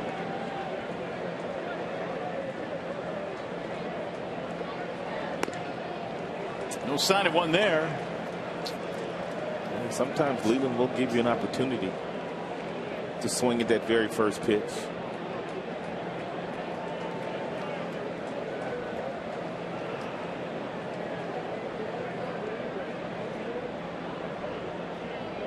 Runner going, and a swing and a foul. He put Thames in motion. Kelly couldn't put it in play, though. It's a good call. We told you earlier, Jim is not your conventional manager. He will do some things a little differently. When everybody thinks a bunt's on, he'll let a guy swing away, then he'll put a hit and run on. As a player, you have to be on your toes when looking down at the signs from his best friend, Gene Lamont. Runner going again, and it's popped up. Thames has to put on the brakes and hustle back.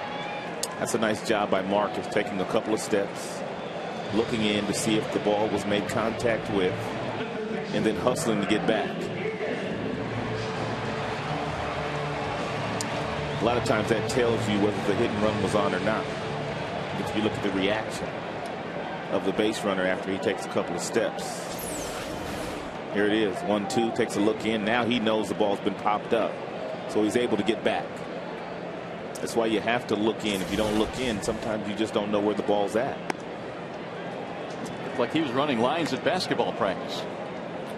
Those were hard, too. Yeah, those were not easy. I used to hate those things. Suicides, they call them. Suicides, there you go. Did you do those in football? No, basketball. Basketball? Yeah, basketball. Here's the 1-0. Where you run to the free throw line and you run back, and you go half court back, then the other free throw line back, then to the other foul line and back. Then they make you shoot free throws after that, and if you miss the free throws, then you got to do it again. Positions you play, power forward? No, I was shooting guard. Were you really? Yeah, I could shoot. You could stroke it, huh? I could stroke it. Now it's 2-1 on Inge. You saw the pitch count on Harden go beyond 100. Brandon 0 for 2, fly ball and a ground out. He's had 2 really big home runs on this homestand.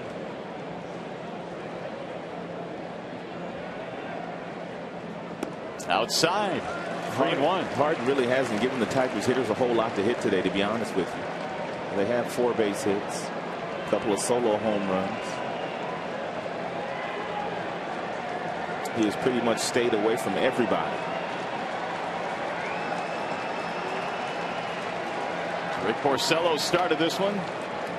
2 runs allowed tonight. Way high, lost him. Inge got absolutely nothing to hit. 4 walks now given up by the right-hander. Here comes Lou to go to the bullpen. So Harden will depart here in the 6th. And as he does, we step aside. 2-2 game. Heilman coming in.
Ball game. The Tigers have something going here in the sixth. A couple of walks, and those two runners are the responsibility of Rich Harden.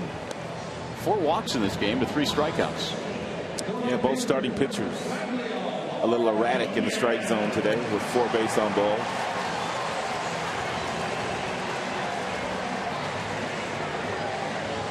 And the new pitcher coming on now for the Chicago Cubs. Try and squelch this rally. Aaron Heilman.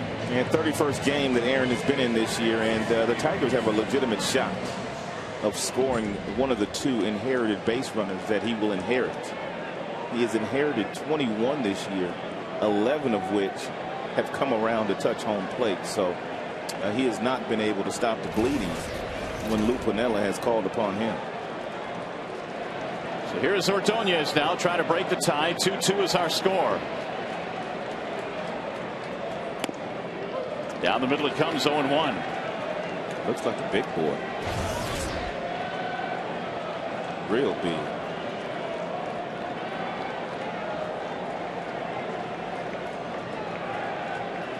Oh, you're not kidding. Here's the 0-1 shot to right field, sinking, and it will drop off the glove of Bradley. Thames coming to third. He's going to stop there. Bradley almost got that ball. Looked like it hit him on the wrist. It sure did.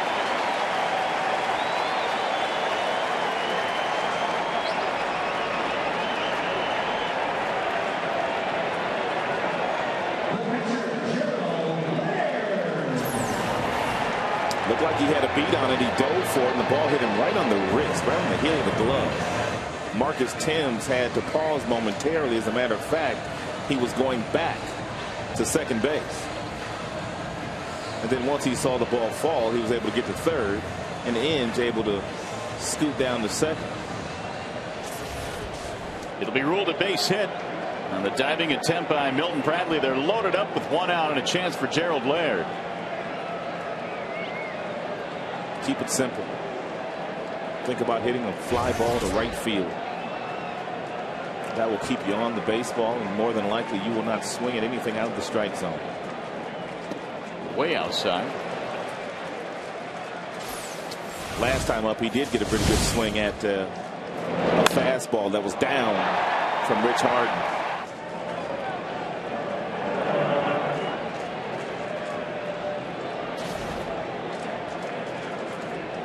Here's the 1-0. Pulled right at the third baseman. Fox, a bullet hit by Laird, but right at him. Boy, oh boy. Crushed it. That's one of the hardest balls G Money's hit in a long time. Didn't have to move.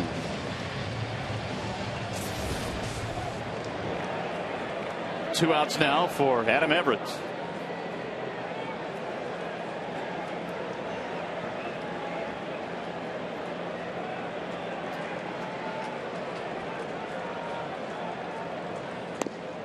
Strike one.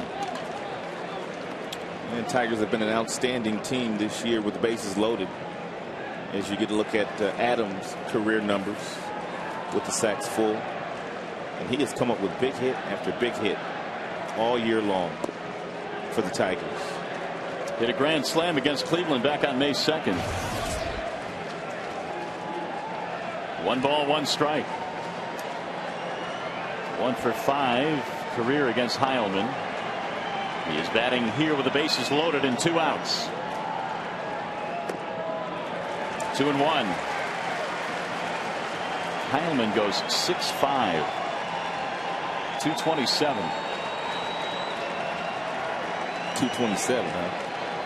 You're not buying? No, it's just usually 225 or 230 or 235, okay. You know. We like to be exact here. Here's the 2-1. Ground ball left side. Diving stop there by Fox. Comes up throwing safe. And the run will score. Another big hit for Everett.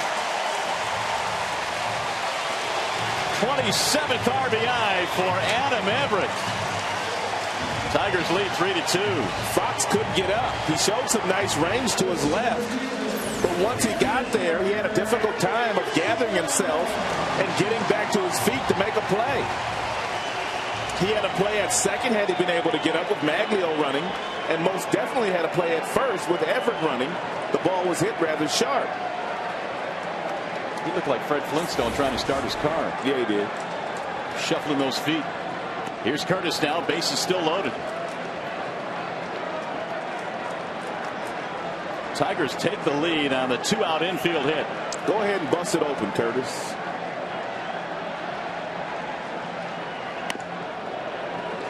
One ball, 1 strike.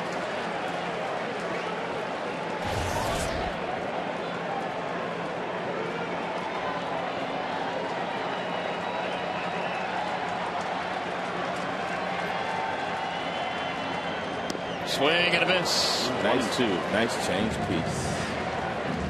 Really good changeup. Granny tonight is 1 for 3.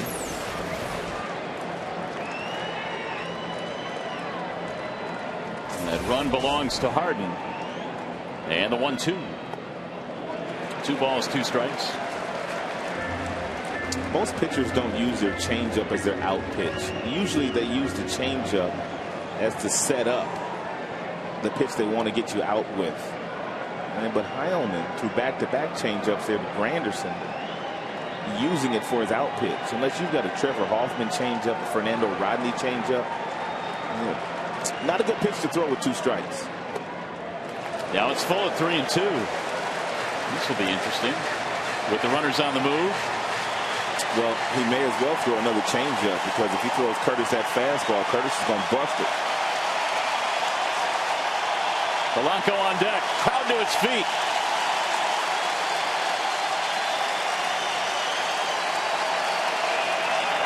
Inside. He lost in ball 4. Tigers get another run.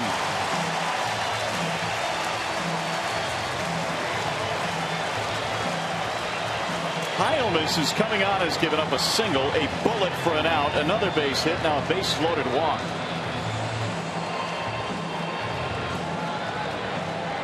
Anderson gets his 42nd RBI.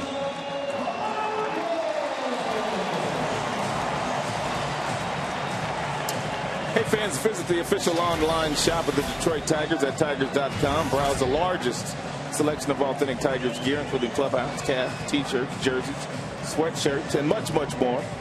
And get your Tigers gear straight from the source at the Tigers.com shop.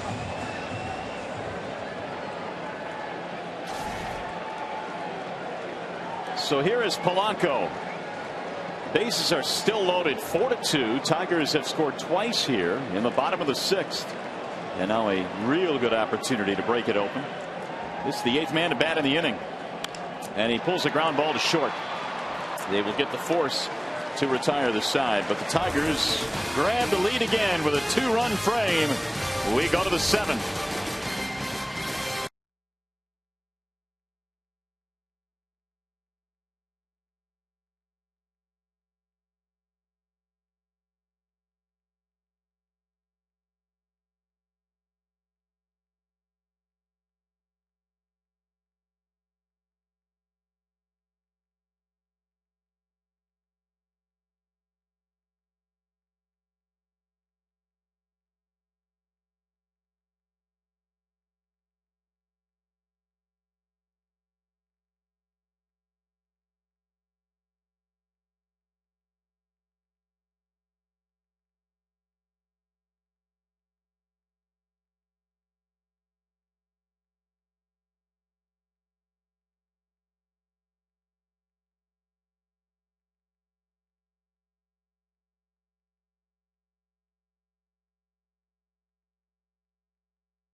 back in charitable ways. Kathleen Brooks, Lynn Hughes, and Christina Lovegren are the Detroit Tigers finalists in People Magazine's All-Stars Among Us through June 24th. You can vote for one by going to foxsports.com. Click on the link All-Stars Among Us. The winner from each major league city will be honored before the All-Star game July 14th. Seen only on Fox. Well, the Tigers have grabbed the lead with a 2-run 6th inning. They have a 4-2 advantage now. Ryan Theriot will lead it off. Aaron Heilman gave up an infield single and a bases loaded walk. It'll be Theriot, Lee, and Hoffpower.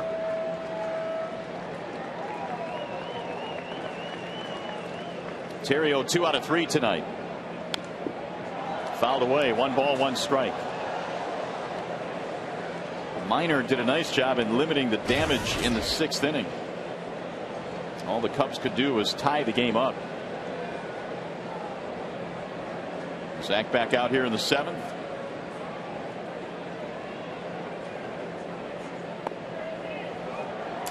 Did he go around? He did not. Ted Barrett said he held up at first base. 2-1. Minnesota Milwaukee in the 5th inning, and it's a 1-1 ball game.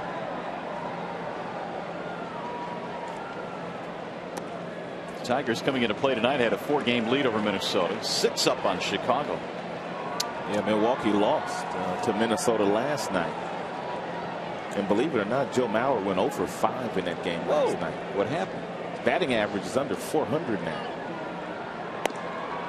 Missed it high. Wasn't that you talking about Joe Mauer a couple days ago? He was going to hit 400 this year? I said there's no way he could do it. I may have to rethink that stance. Looks like there's activity in the Tigers bullpen. Bobby C. and Brandon Lyon. A couple of guys that have been good lately.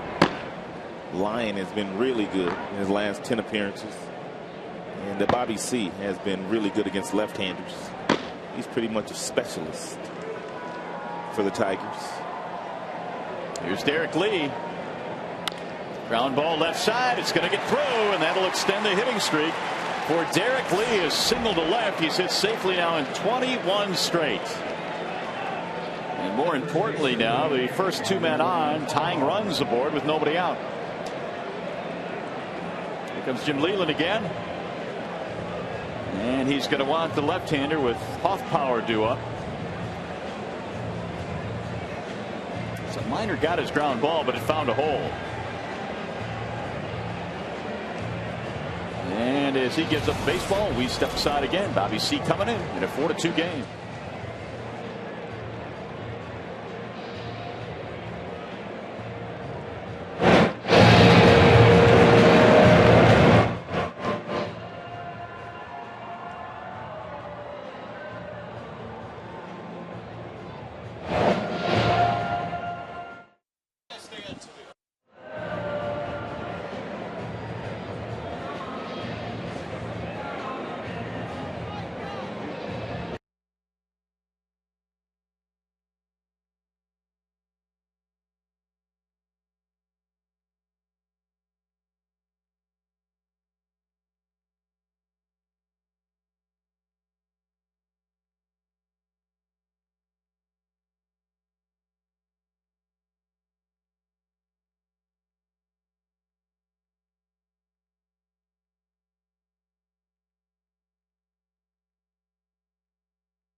The Cubs have something going now with 2 men on, nobody on. Bobby C., the left-hander, is in for Detroit. He's got nice numbers up and down.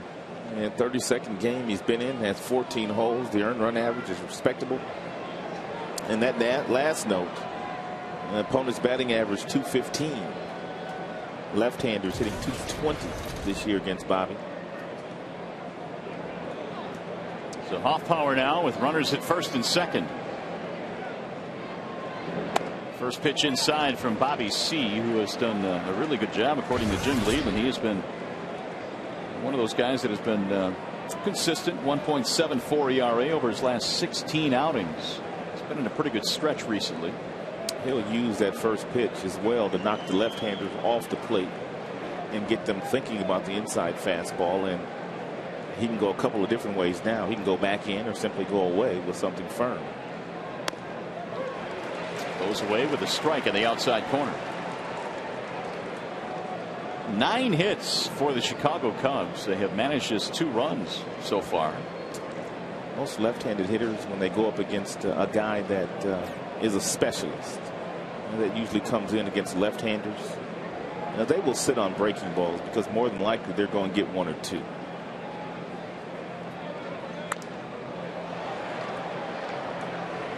Another fastball, 1 ball, 2 strikes.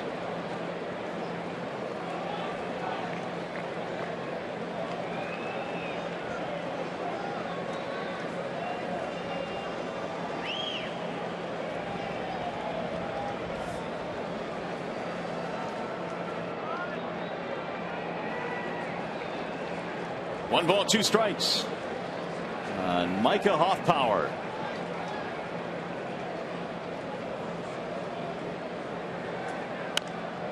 Fouled away.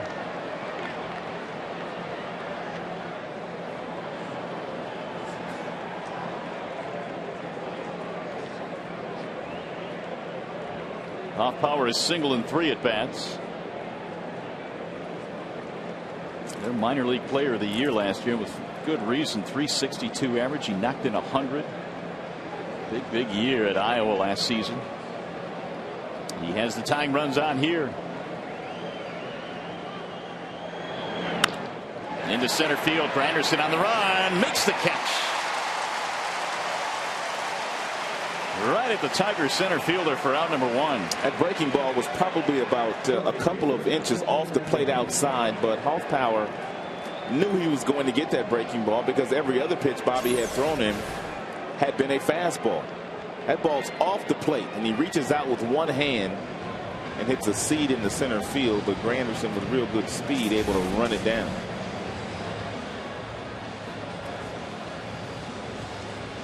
So Jim Leyland making his way out, and he will take the baseball from Hoffpower, or from C rather, who got Hoffpower. And now Milton Bradley is going to be due up, and that means the Tigers go right back to the bullpen. They've got Lyon.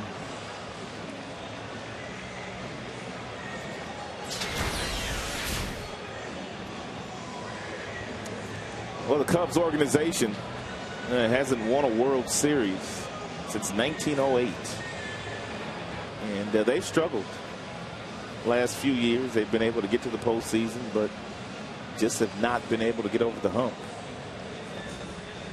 Well, the last 2 years, I think they've been a team that a lot of people have looked at and said, this got a pretty good chance to get into the World Series and bringing one home, especially last year. With the amount of victories they put up, they got bounced early. And Alan Trammell was saying before the game today that they just have not gotten on that consistent run that they feel that they might eventually find. And of course, they've been without one of their better players, Aramis Ramirez. That hurts when you don't have that big bat. But then again, they felt like they had a lot of other pieces on their roster that would allow them to still compete, even if they did have an injury to one of their big boys. They're 3.5 back. St. Louis with a 2-game lead over Milwaukee. Milwaukee's now lost 4 games in a row. Last year the Cubs won 97 games. Well, the new pitcher now is Brandon Lyon. He'll take over for Bobby C. He's been good lately. Good fastballs, well located, and he's finally found his breaking ball. And his earned run average now is just a shade over 4. And he had to really start throwing some zeros to get that earned run average to a respectable area because he got off to a rocky start.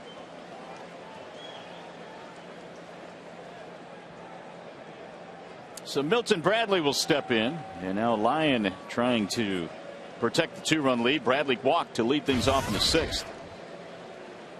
In fact, he's walked twice in this game.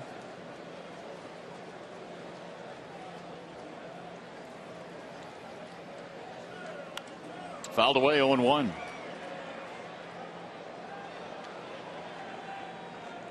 Bradley in that all-star season last year with Texas hit .327, hit 22 home runs. 3-year deal with the Cubs this past offseason.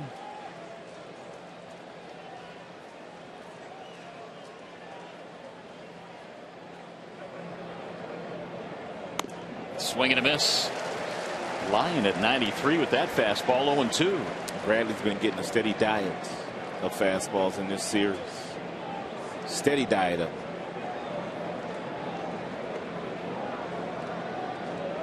Terrio at second, Lee at first base. Lee extending his hitting streak to 21 straight. The 0-2 pitch.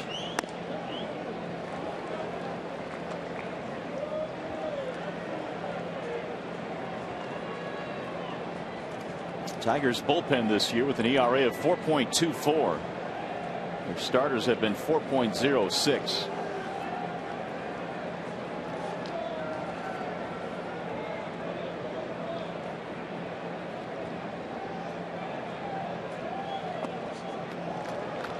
Two and two. Jake Fox waiting on deck, due next.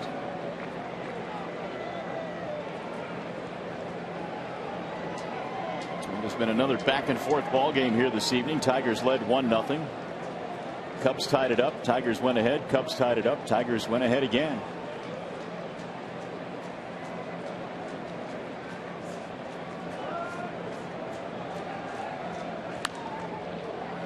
Back out of play down the left field line. 2-2 the count stays on Milton Bradley. Second straight night, another good crowd here with the Cubbies in town. Better than 36,000 in attendance here tonight. People standing all over the place at Comerica Park. Got them piled in for this series. Tigers hit the road after their game tomorrow. Another long trip. Checked it. He didn't go. 3-2.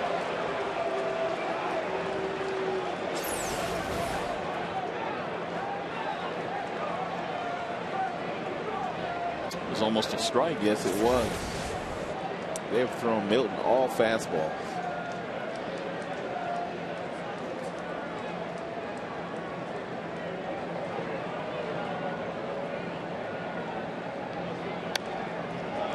And he stays alive. Tomorrow in the series finale, the Tigers will send Armando Galarraga to the hill.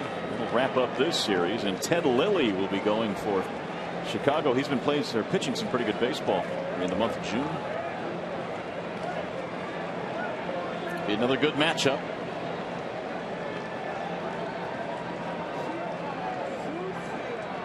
Again, the 3-2. He lost in ball 4. That will load him up. Second walk in the inning. So the tying runs move into scoring position, and it brings up Jake Fox.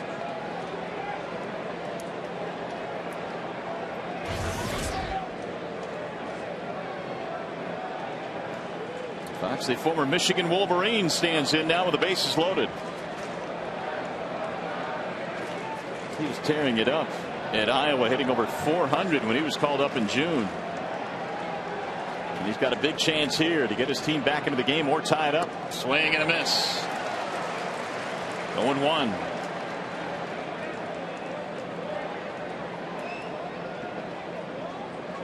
Third round pick of the Cubs back in 03. Terrio and Lee and Bradley on the bases for Chicago.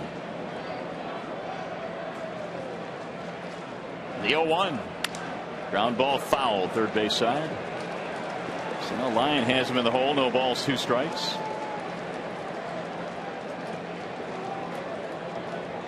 And a souvenir.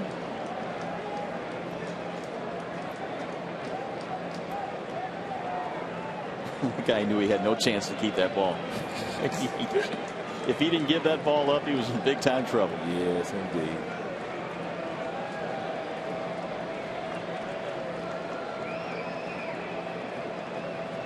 Here's the 0-2. In the air, right field. Sending Maglio back to the track. He'll make the catch. This will score a run. Tagging and scoring easily is Terrio, and it's 4-3. RBI for Fox on the sacrifice fly. The other runners hold.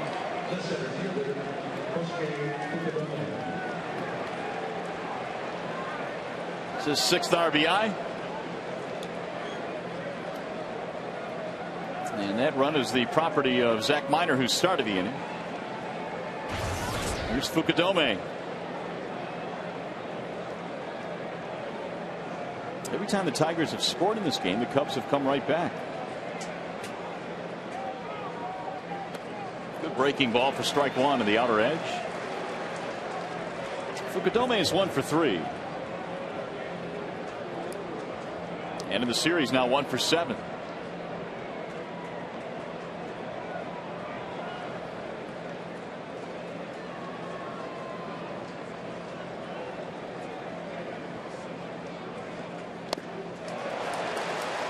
Oh, 2. Good fastball. Good too-soon fastball. Look at the late life on this thing. Can't hit that. Nice little cutter. With good velocity.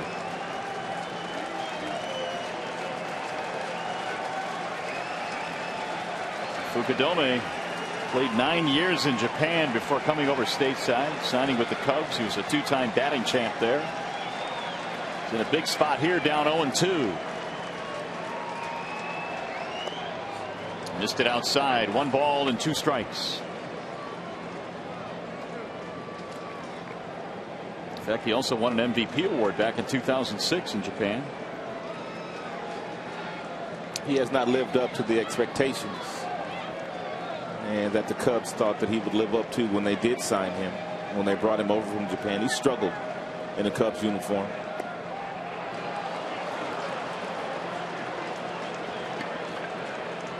The first Japanese player ever to play for the Chicago Cubs.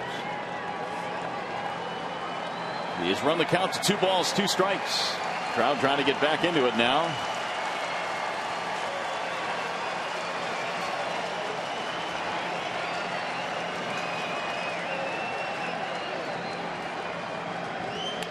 Ground ball, right side, fair ball. And Cabrera takes it himself to retire the side. So the Cubs settle for 1.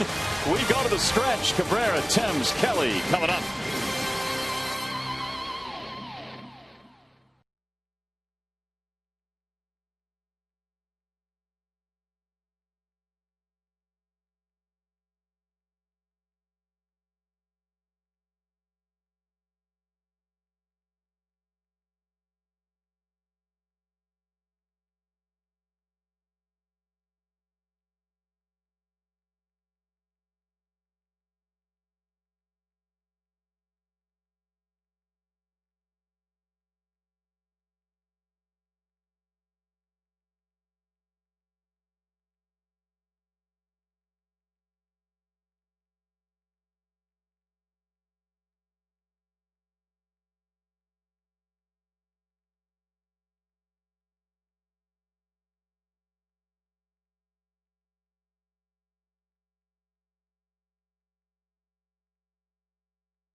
Line drive to center. There's a base hit for Miguel Cabrera as he leads off the bottom of the 7th inning with a single.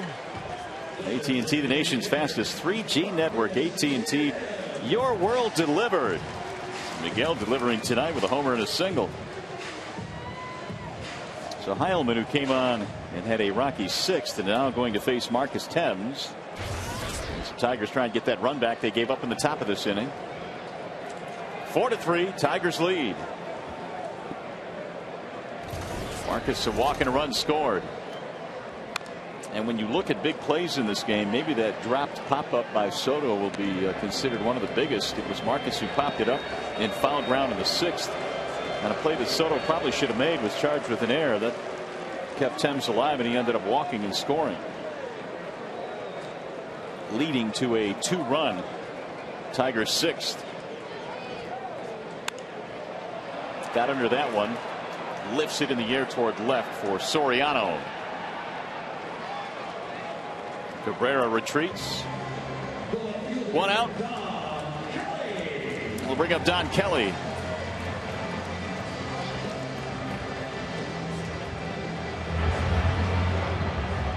There's more activity rather. Jose Escano warming up for the Cubs. And he should be next to enter the fray. Lifted foul back out of play.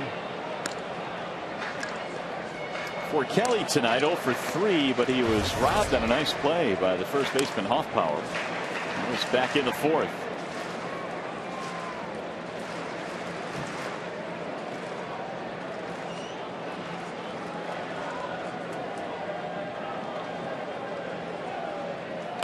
Swing and a miss.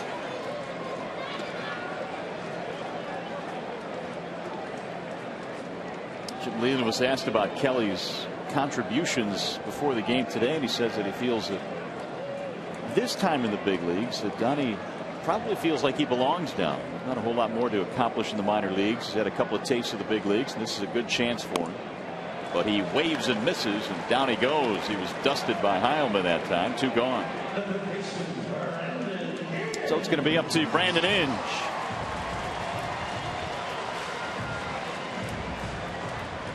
Joel Zumaya heating up.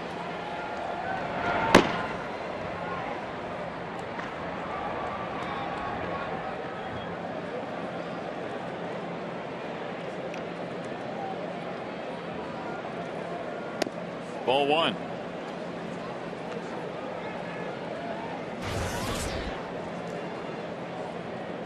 Good hitters count here for Brandon, and he has taken advantage of predictable fastball counts this year.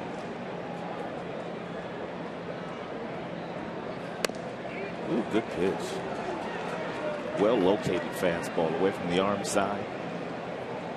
At the knees on the black. You may as well not even swing at it because you really can't do a whole lot of damage with that last pitch and where it was located.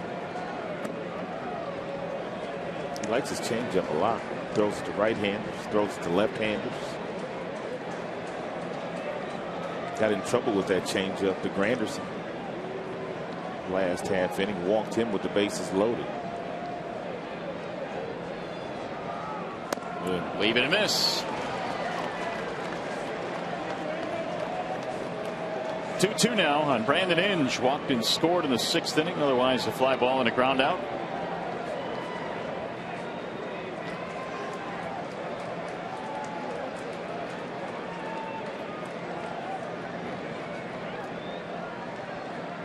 Here's the 2-2.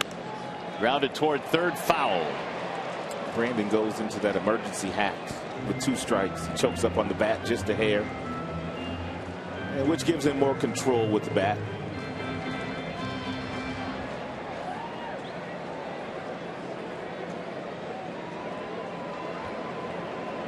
Jim looked like he got a little sun today.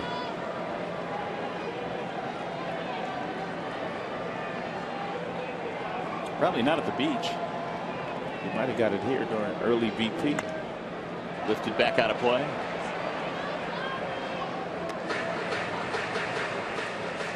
Two and two on Brandon Inge. 2-run homer in the ball game last night. Inge now has 15 games this year in which he has had more than 1 RBI, which is more than anybody on the team. And you might expect that for a guy that does lead the team in RBIs with 49.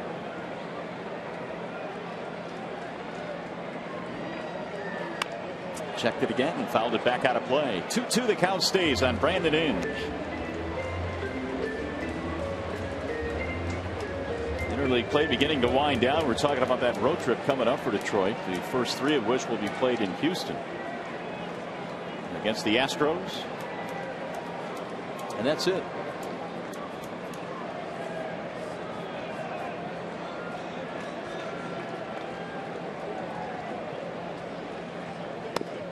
Struck him out.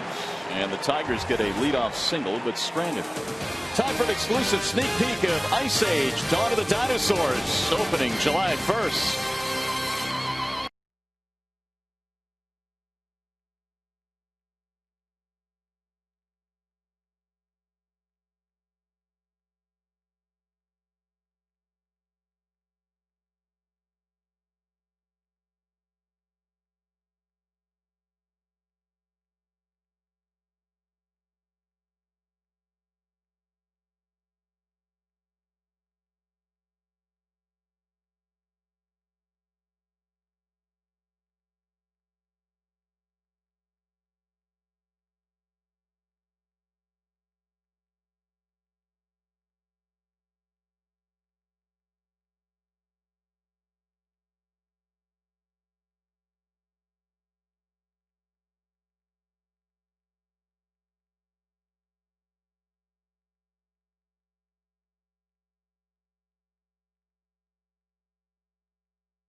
The Tigers over the Chicago Cubs, and the Tigers go right back to the bullpen, trying to preserve this one here tonight. It'll be Joel Zumaya coming out of the pen.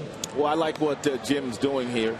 Obviously, Zumaya did not throw that many pitches in the ball game last night, and as a manager, when one of your relievers gives up a big hit or has a rough night, what you like to do as a skipper to get him right back out there the next night, so that thought or that feeling doesn't linger too long.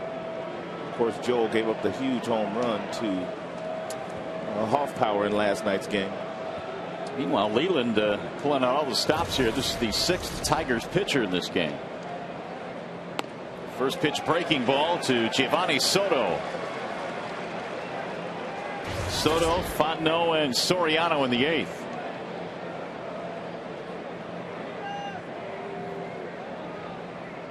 Ooh, that one got away. The breaking ball slipped out of his hands. 1 ball, 1 strike.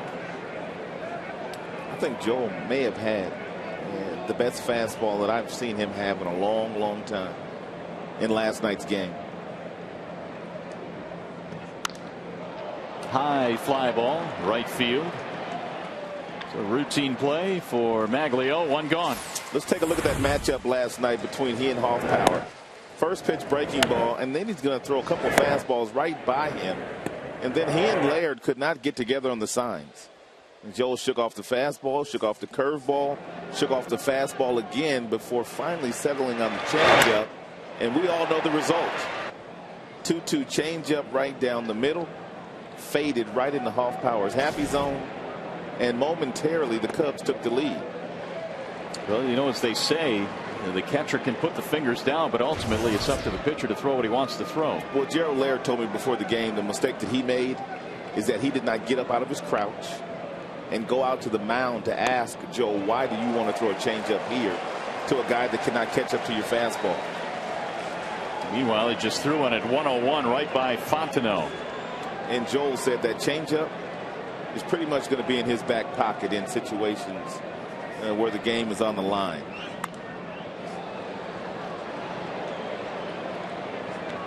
Rick Knapp actually told me that Joel told him, and that Joel felt like Hoffpower was on his fastball. That's why he wanted to throw his changeup. And I looked at Joel and said, well, what were you watching? Because we saw something different. Yeah. Well, it's ahead here, 0-2. You know, it's amazing with the surgery that Zumaya has had that he has been able to come back and not only regain the velocity that he had in the past, but as you can see in this half inning, throwing consistently in the 100 range. He's got a special big league arm.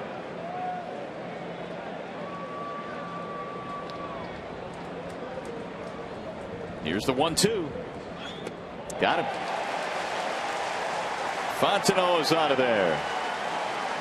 Well, how high has he gotten today?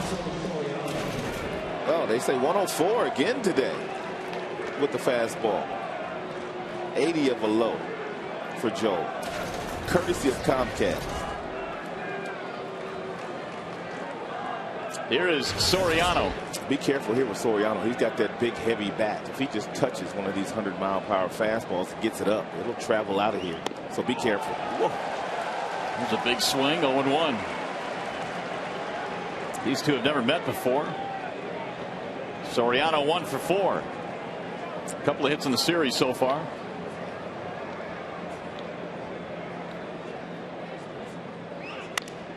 Line drive, left center field, base hit. That's why guys like Soriano are special.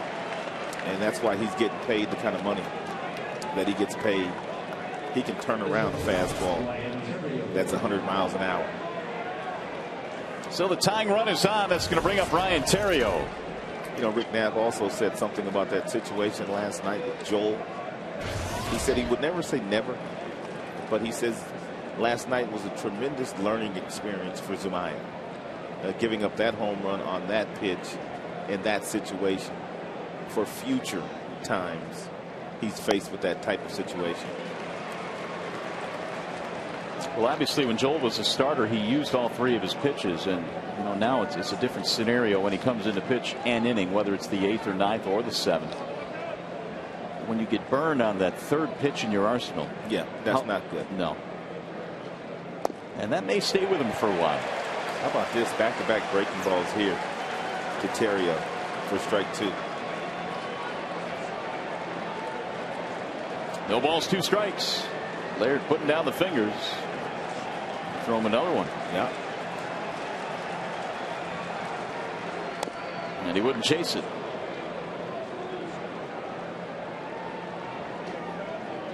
Theriot tonight has been on base 3 times, 2 singles and a walk.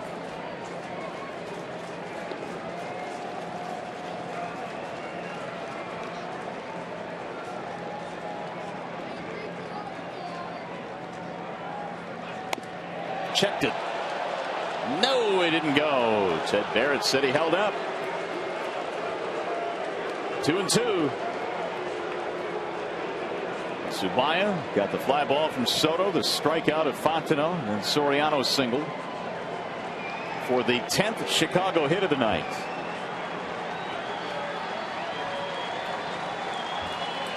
Fastball away. Here it is. Swing and a miss. Zumaya with a fist pump as he charges off the mound, striking out a pair, including Theriot.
Fox Sports Detroit is brought to you by Comerica Bank, standing the test of time since 1849.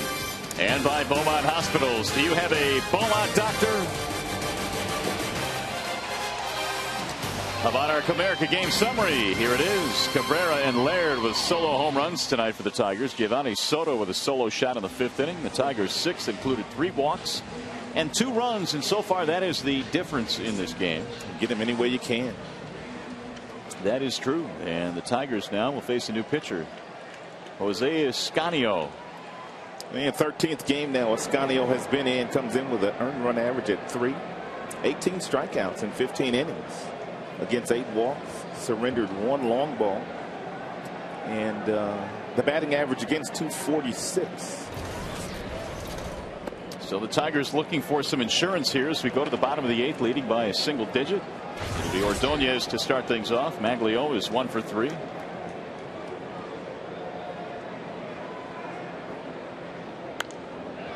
pops it up foul, back out of play. 1 ball, 1 strike.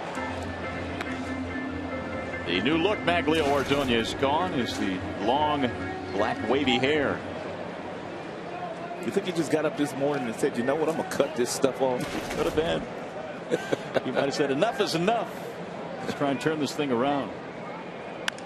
Ground ball left side through a base hit. What are you going to do with that Maglio wig you got at the crib? I don't know. Huh? It's now become obsolete. You can't wear it no more. Can't wear it out in the town.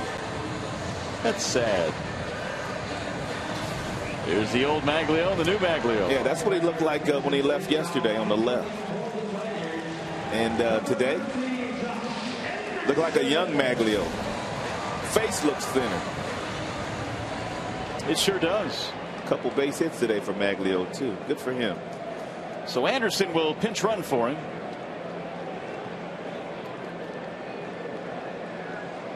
Here's Gerald Laird. Tigers have picked up their 8th hit. He's hit a couple of balls hard in this game, but Leland likes to use him to bunt. And there's your bunt. Who's going to cover? Nobody. Everybody is safe. Anderson trying for 3rd. Throw. Tag.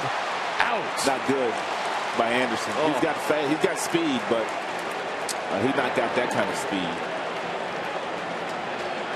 The manager will never get on you for being aggressive and making a mistake. I'm sure Jim will talk to him, or Andy Van Slyke, who handles the base runners. And Laird perfectly placed bunt, but once Anderson saw it trickle past Fontenot and also Hoffpower, he thought he could get to 3rd base, but Fontenot quickly picked it up and fired a strike to Fox. And it was Josh, it was picked off in the ball game last night after pinch running. So that's a big out there for the Cubs. It is a bunt single. The putout goes 4-5. Laird is a good bunter. Would not be shocked to see Laird take off from first base, hit and run fashion. Jim Leland has been doing a little managing in this game. He's used 6 pitchers. He's bunted once. Had to hit and run on once. He's making some moves.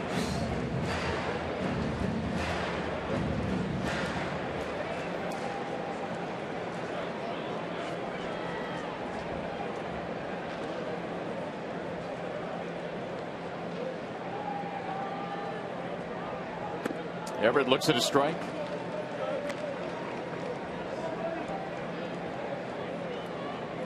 Four to 3 Tigers lead. More action in their bullpen. Marshall and Hart.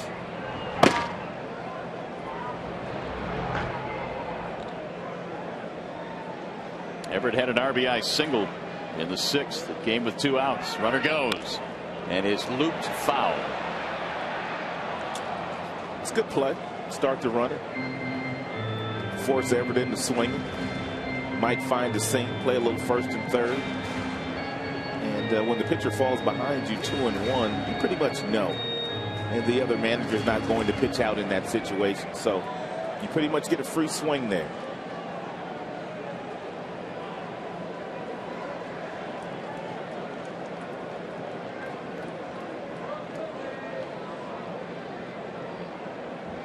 Scanio following Heilman in this game. And it's lined to left field, base hit. Laird will go to second and stop there. And the Tigers have 3 straight hits in this inning. But with 1 out, runners at first and second, they'll turn things over to the top of the order. Curtis Granderson.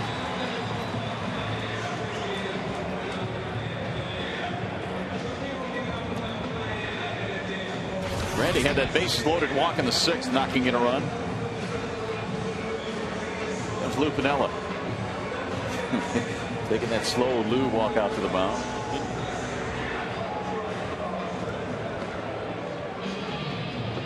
Apparently Lou never got the memo that they handed out a couple of years ago saying that managers have to trot out to the mound or jog out to the mound to save time. And pitching coaches.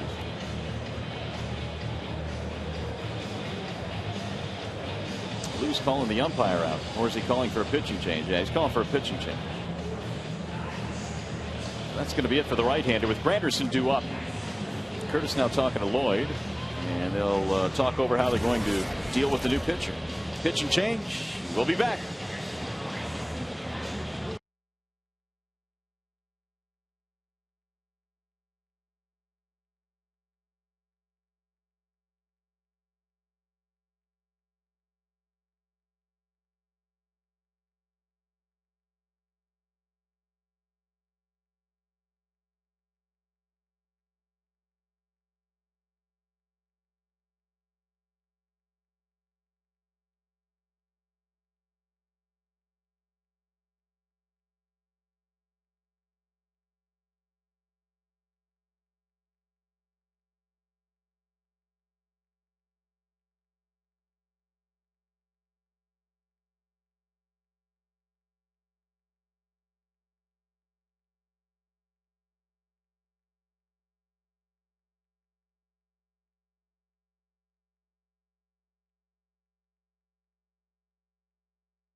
In the 8th inning, runners at first and second. New pitcher is in now, the left-hander to face Curtis Granderson, Sean Marshall. And one thing Granderson has done lately against left-handers, he has simply tried to take the ball the opposite way, which is how he should try to attack.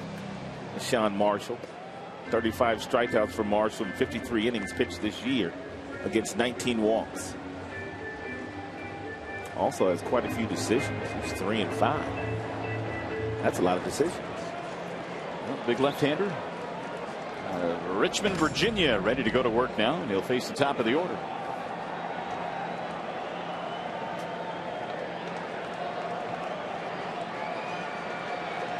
Granderson has been on base twice, has a steal, has an RBI.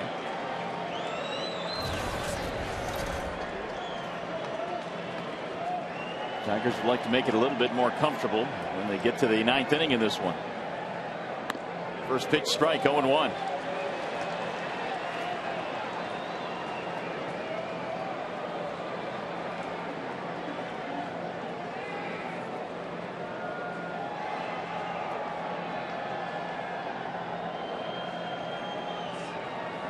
Swing and a miss. Marshall is the 10th pitcher used in this game. And you've got Polanco waiting on deck. He's a right-handed batter. So we'll see if Marshall is out there just to face the lefty.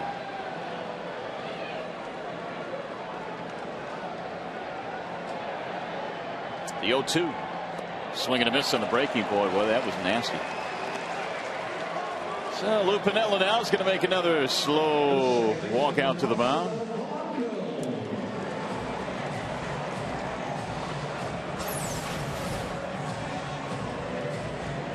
Big breaking ball here from Marshall.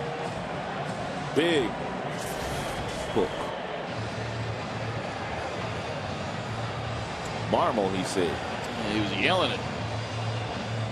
So they'll bring Marmol into the game. And the left-hander Marshall does his job. This will be the 11th pitcher coming into this game.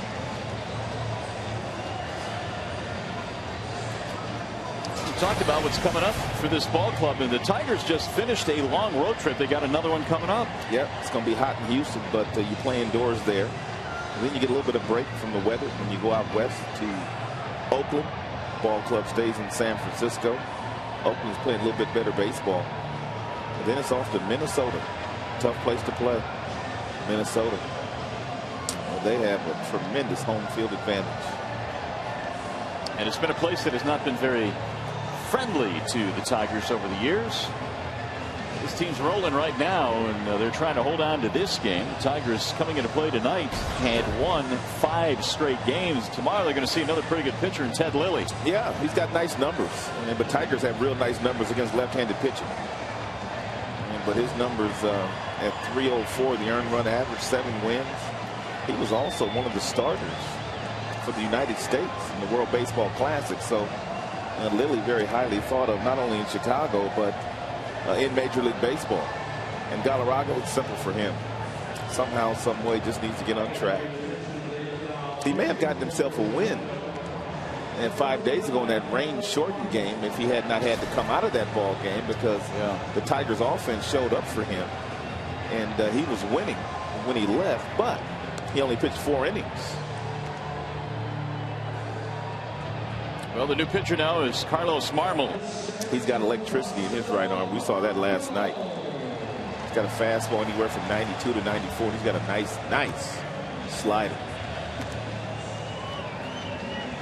They thought he was going to be their closer in the offseason when they decided not to re-sign Kerry Wood. But it was Greg that came out of nowhere and asked Lou Piniella to allow him to compete for the job in spring training, which he won. Now Marmol's a setup guy.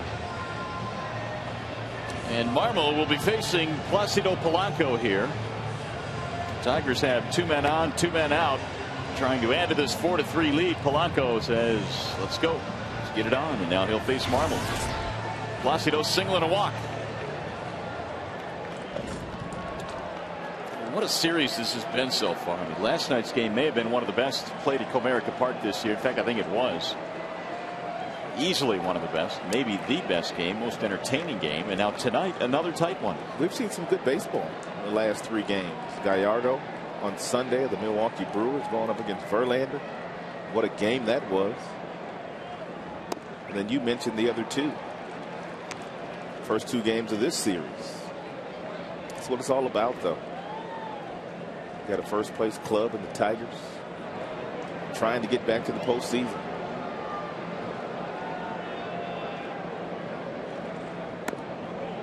Two and 0. And usually it's the first team to win 90. That's the barometer. You win 90, usually you get in. No doubt the Tigers will be trying to win at least that many games this year. And as 06 taught us on so many different levels, if you get in, anything can happen. Just get in. 2-1. Tigers were a wild card that year as Kansas City swept them in the final weekend series here at Comerica Park and allowed Minnesota to win the division. But Tigers went all the way to the World Series and really had a better team than St. Louis that year. Just didn't win. No, and again, just get in, because the Cardinals, many thought, well, they don't deserve to be here. I think they had the worst regular season record of any World Series champion in a long time going into that postseason in 06. 83 wins. Popped up foul back out of play.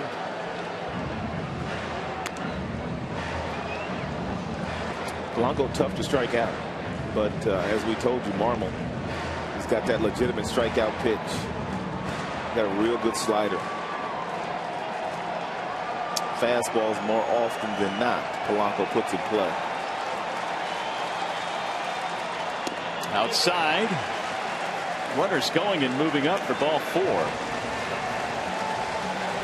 And now Polanco drawing the walk. He, by the way, was the third toughest to strike out in the American League. So here is Cabrera with the bases loaded here in the 8th inning. 2 slams in his career. How about a 444 average? 440 rather. He has thrived in these opportunities, and he fouls it off 0-1. Cabrera tonight with a home run and a single.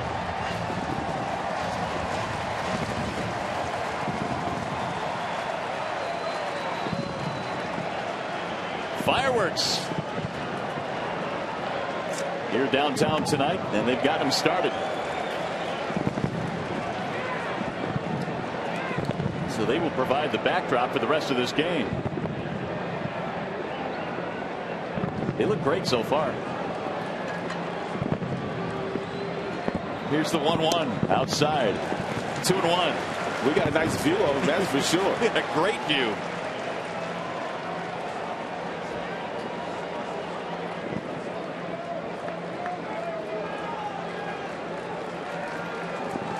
Gerald Laird down at third base. Everett second base. Polanco at first. The 2-1. 3-1 now on Cabrera. Another run would look really good.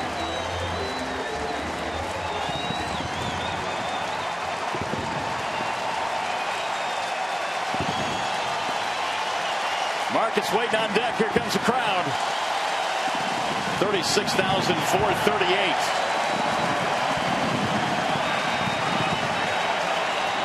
Swing and a miss. Boy, Cabrera nearly came out of his shoes. He was trying to hit that over the General Motors sign in center field. And that's a long way.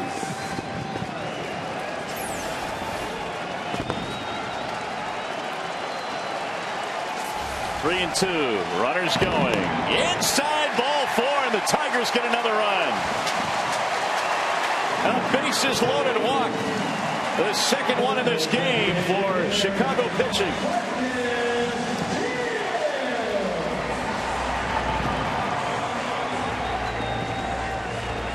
Cubby fans not having fun right now.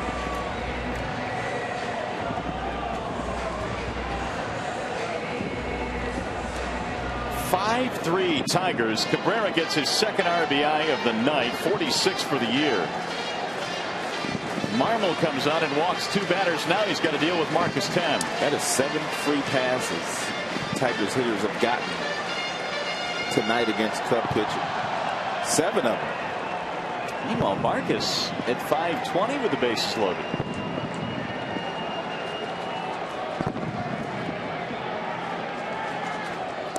Ball 1.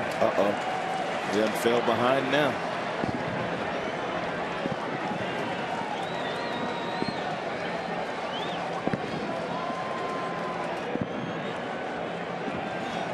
Now the 1-0. He had a rip. Isn't he, though? Yes, he is. Give us a country strong. He got to do something now. Okay. Yeah. I'll give you one if he does, though. 1 and 2. I just can't be throwing him out there. No free passes, huh? No. 1 ball, 2 strikes. Ooh, got him. Strike 3. Nasty pitch. Ooh. Thames leaves him loaded. Tigers get a big run, though. The bases loaded walk. Fernando Rodney getting ready to come in and protect a 2-run lead. To the 9th inning we go.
Tigers now as we go to the top of the ninth inning with the fireworks downtown here in the Motor City tonight. Off in the backdrop, the Tigers trying to make it 2 straight over Chicago. And it'll be up to Fernando Rodney now to save this one for Detroit. He's been perfect, 14 of 14 in saves and save opportunities for Fernando. And 22 strikeouts, 14 walks. He's only given up 1 home run. And the opponents are hitting .229 against the Tigers closer.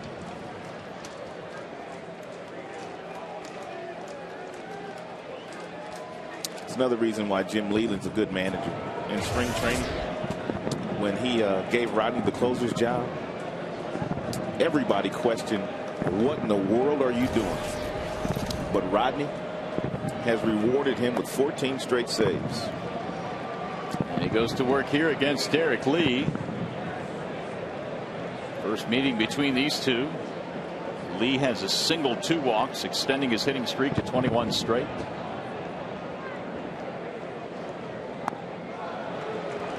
Two balls and no strikes.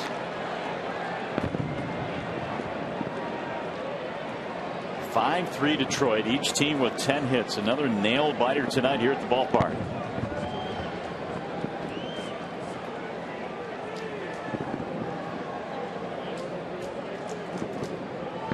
Way outside, 3 balls, no strikes.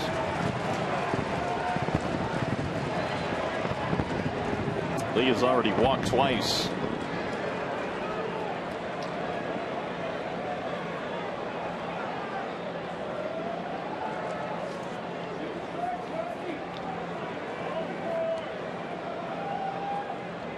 Way high. Wasn't even close. That's ball 4. Leadoff man is on. That's never good in this situation. And that's why the skipper is out there going to have a little talk with Rodney.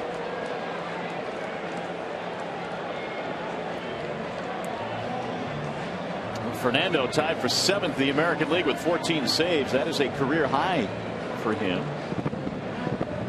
This won't take long. Leyland turns around, heads back to the bench. Leadoff man on, so the tying run coming to the plate now. It's Micah Hoffpower.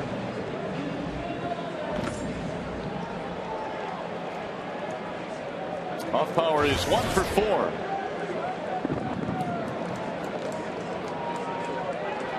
Oh, G. Lamont.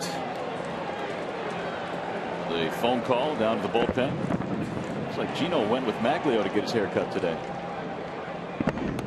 There's the strike.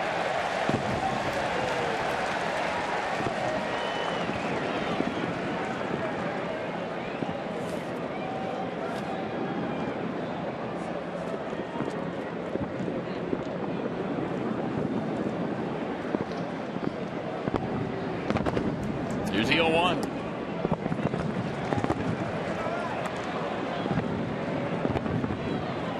Hits in this game. A boatload of pitchers on both ends. And Rodney trying to finish this one off. Here's the 1-1. Way inside. 2 balls, 1 strike.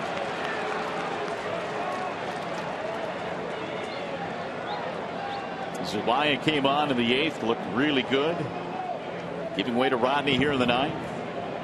Lyon has pitched tonight. So has C. Minor, Robertson. Porcello started the game.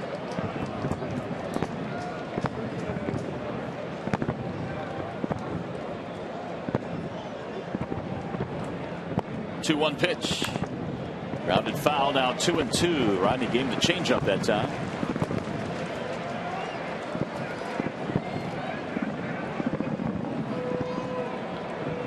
You date back to last season, Fernando now has converted 17 straight save opportunities.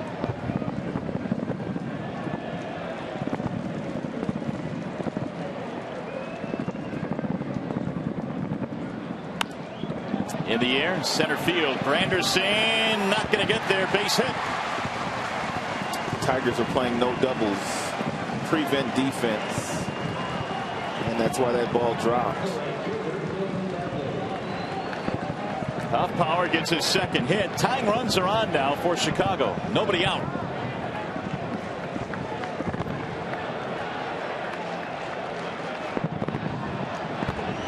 phone call by Lamont. And now they're going to get up in the Tigers bullpen, start to stir.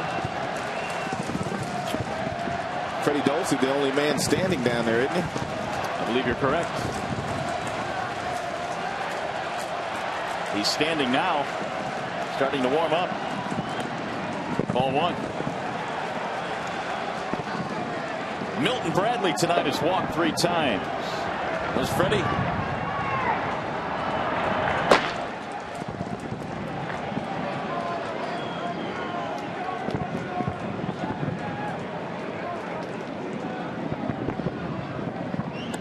Good pitch. That changeup.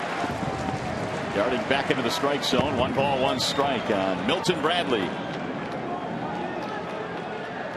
Rodney has some work to do to try and dig out of this hole here. A walk and a single.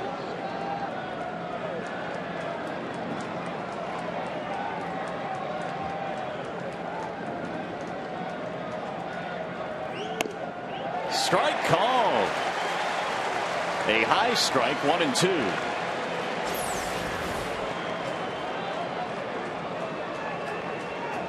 Good late action on that fastball.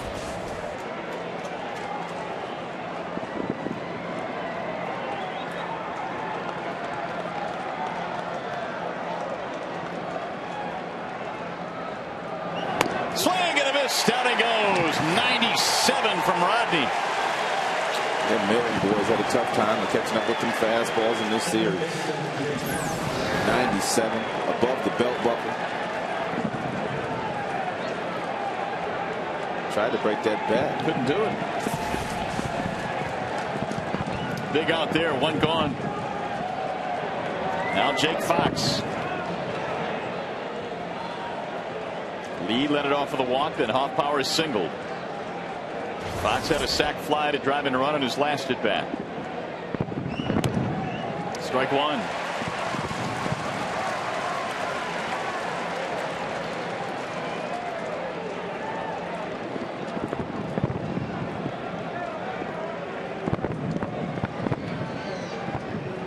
He was recalled on June 16th, tearing it up at AAA. Sends this one high in the air, deep into right center field. Granderson on the run. He's going to have room. 2 gone.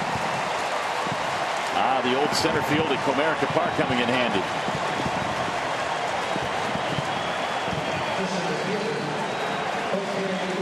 Two outs.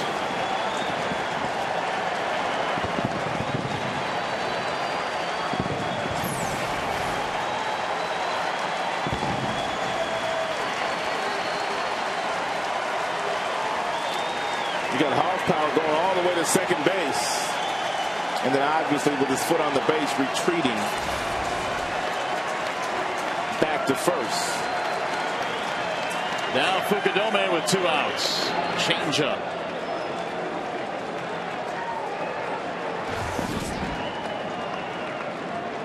Fukudome their last chance. Single and 4 at bats in this one.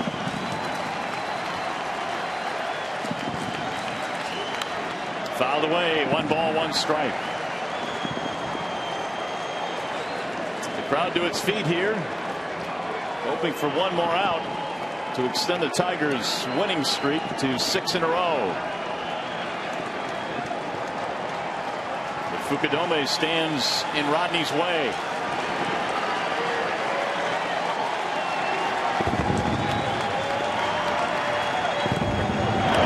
Strike called. 1 and 2. Fukudome must have been looking for a changeup.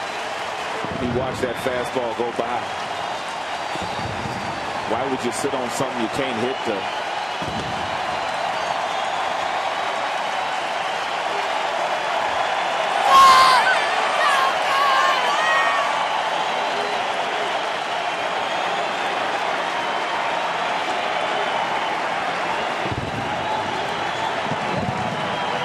Here's the 1-2.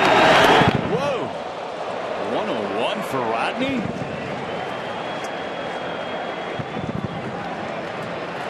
Two balls, 2 strikes.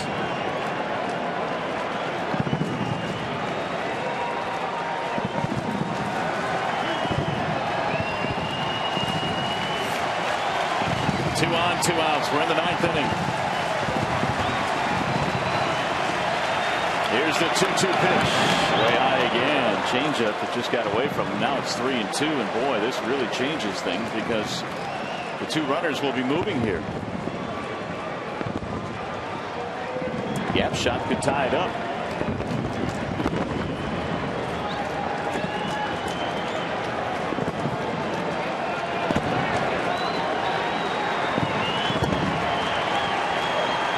Rodney staring in.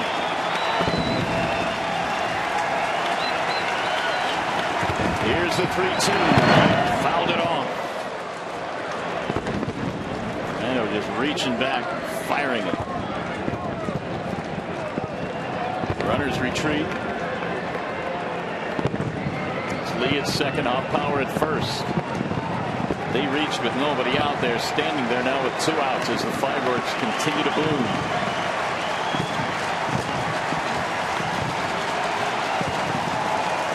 And again the 3-2. Should get back toward the seats. Inge giving a look, but he's going to run out of room.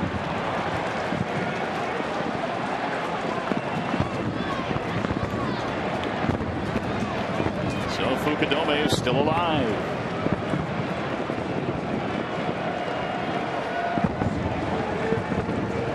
Two pitches in this half inning here for Rodney.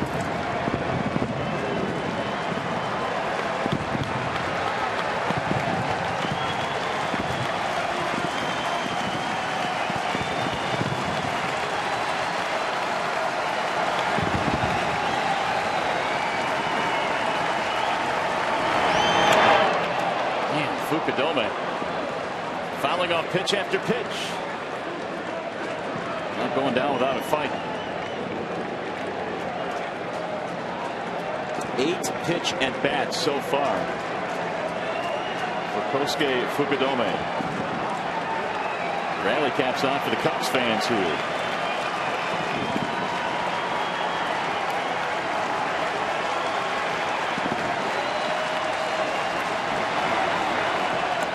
Got him, strike 3. Fukudome is called out on strikes. And the Tigers have won the first 2 games in the series.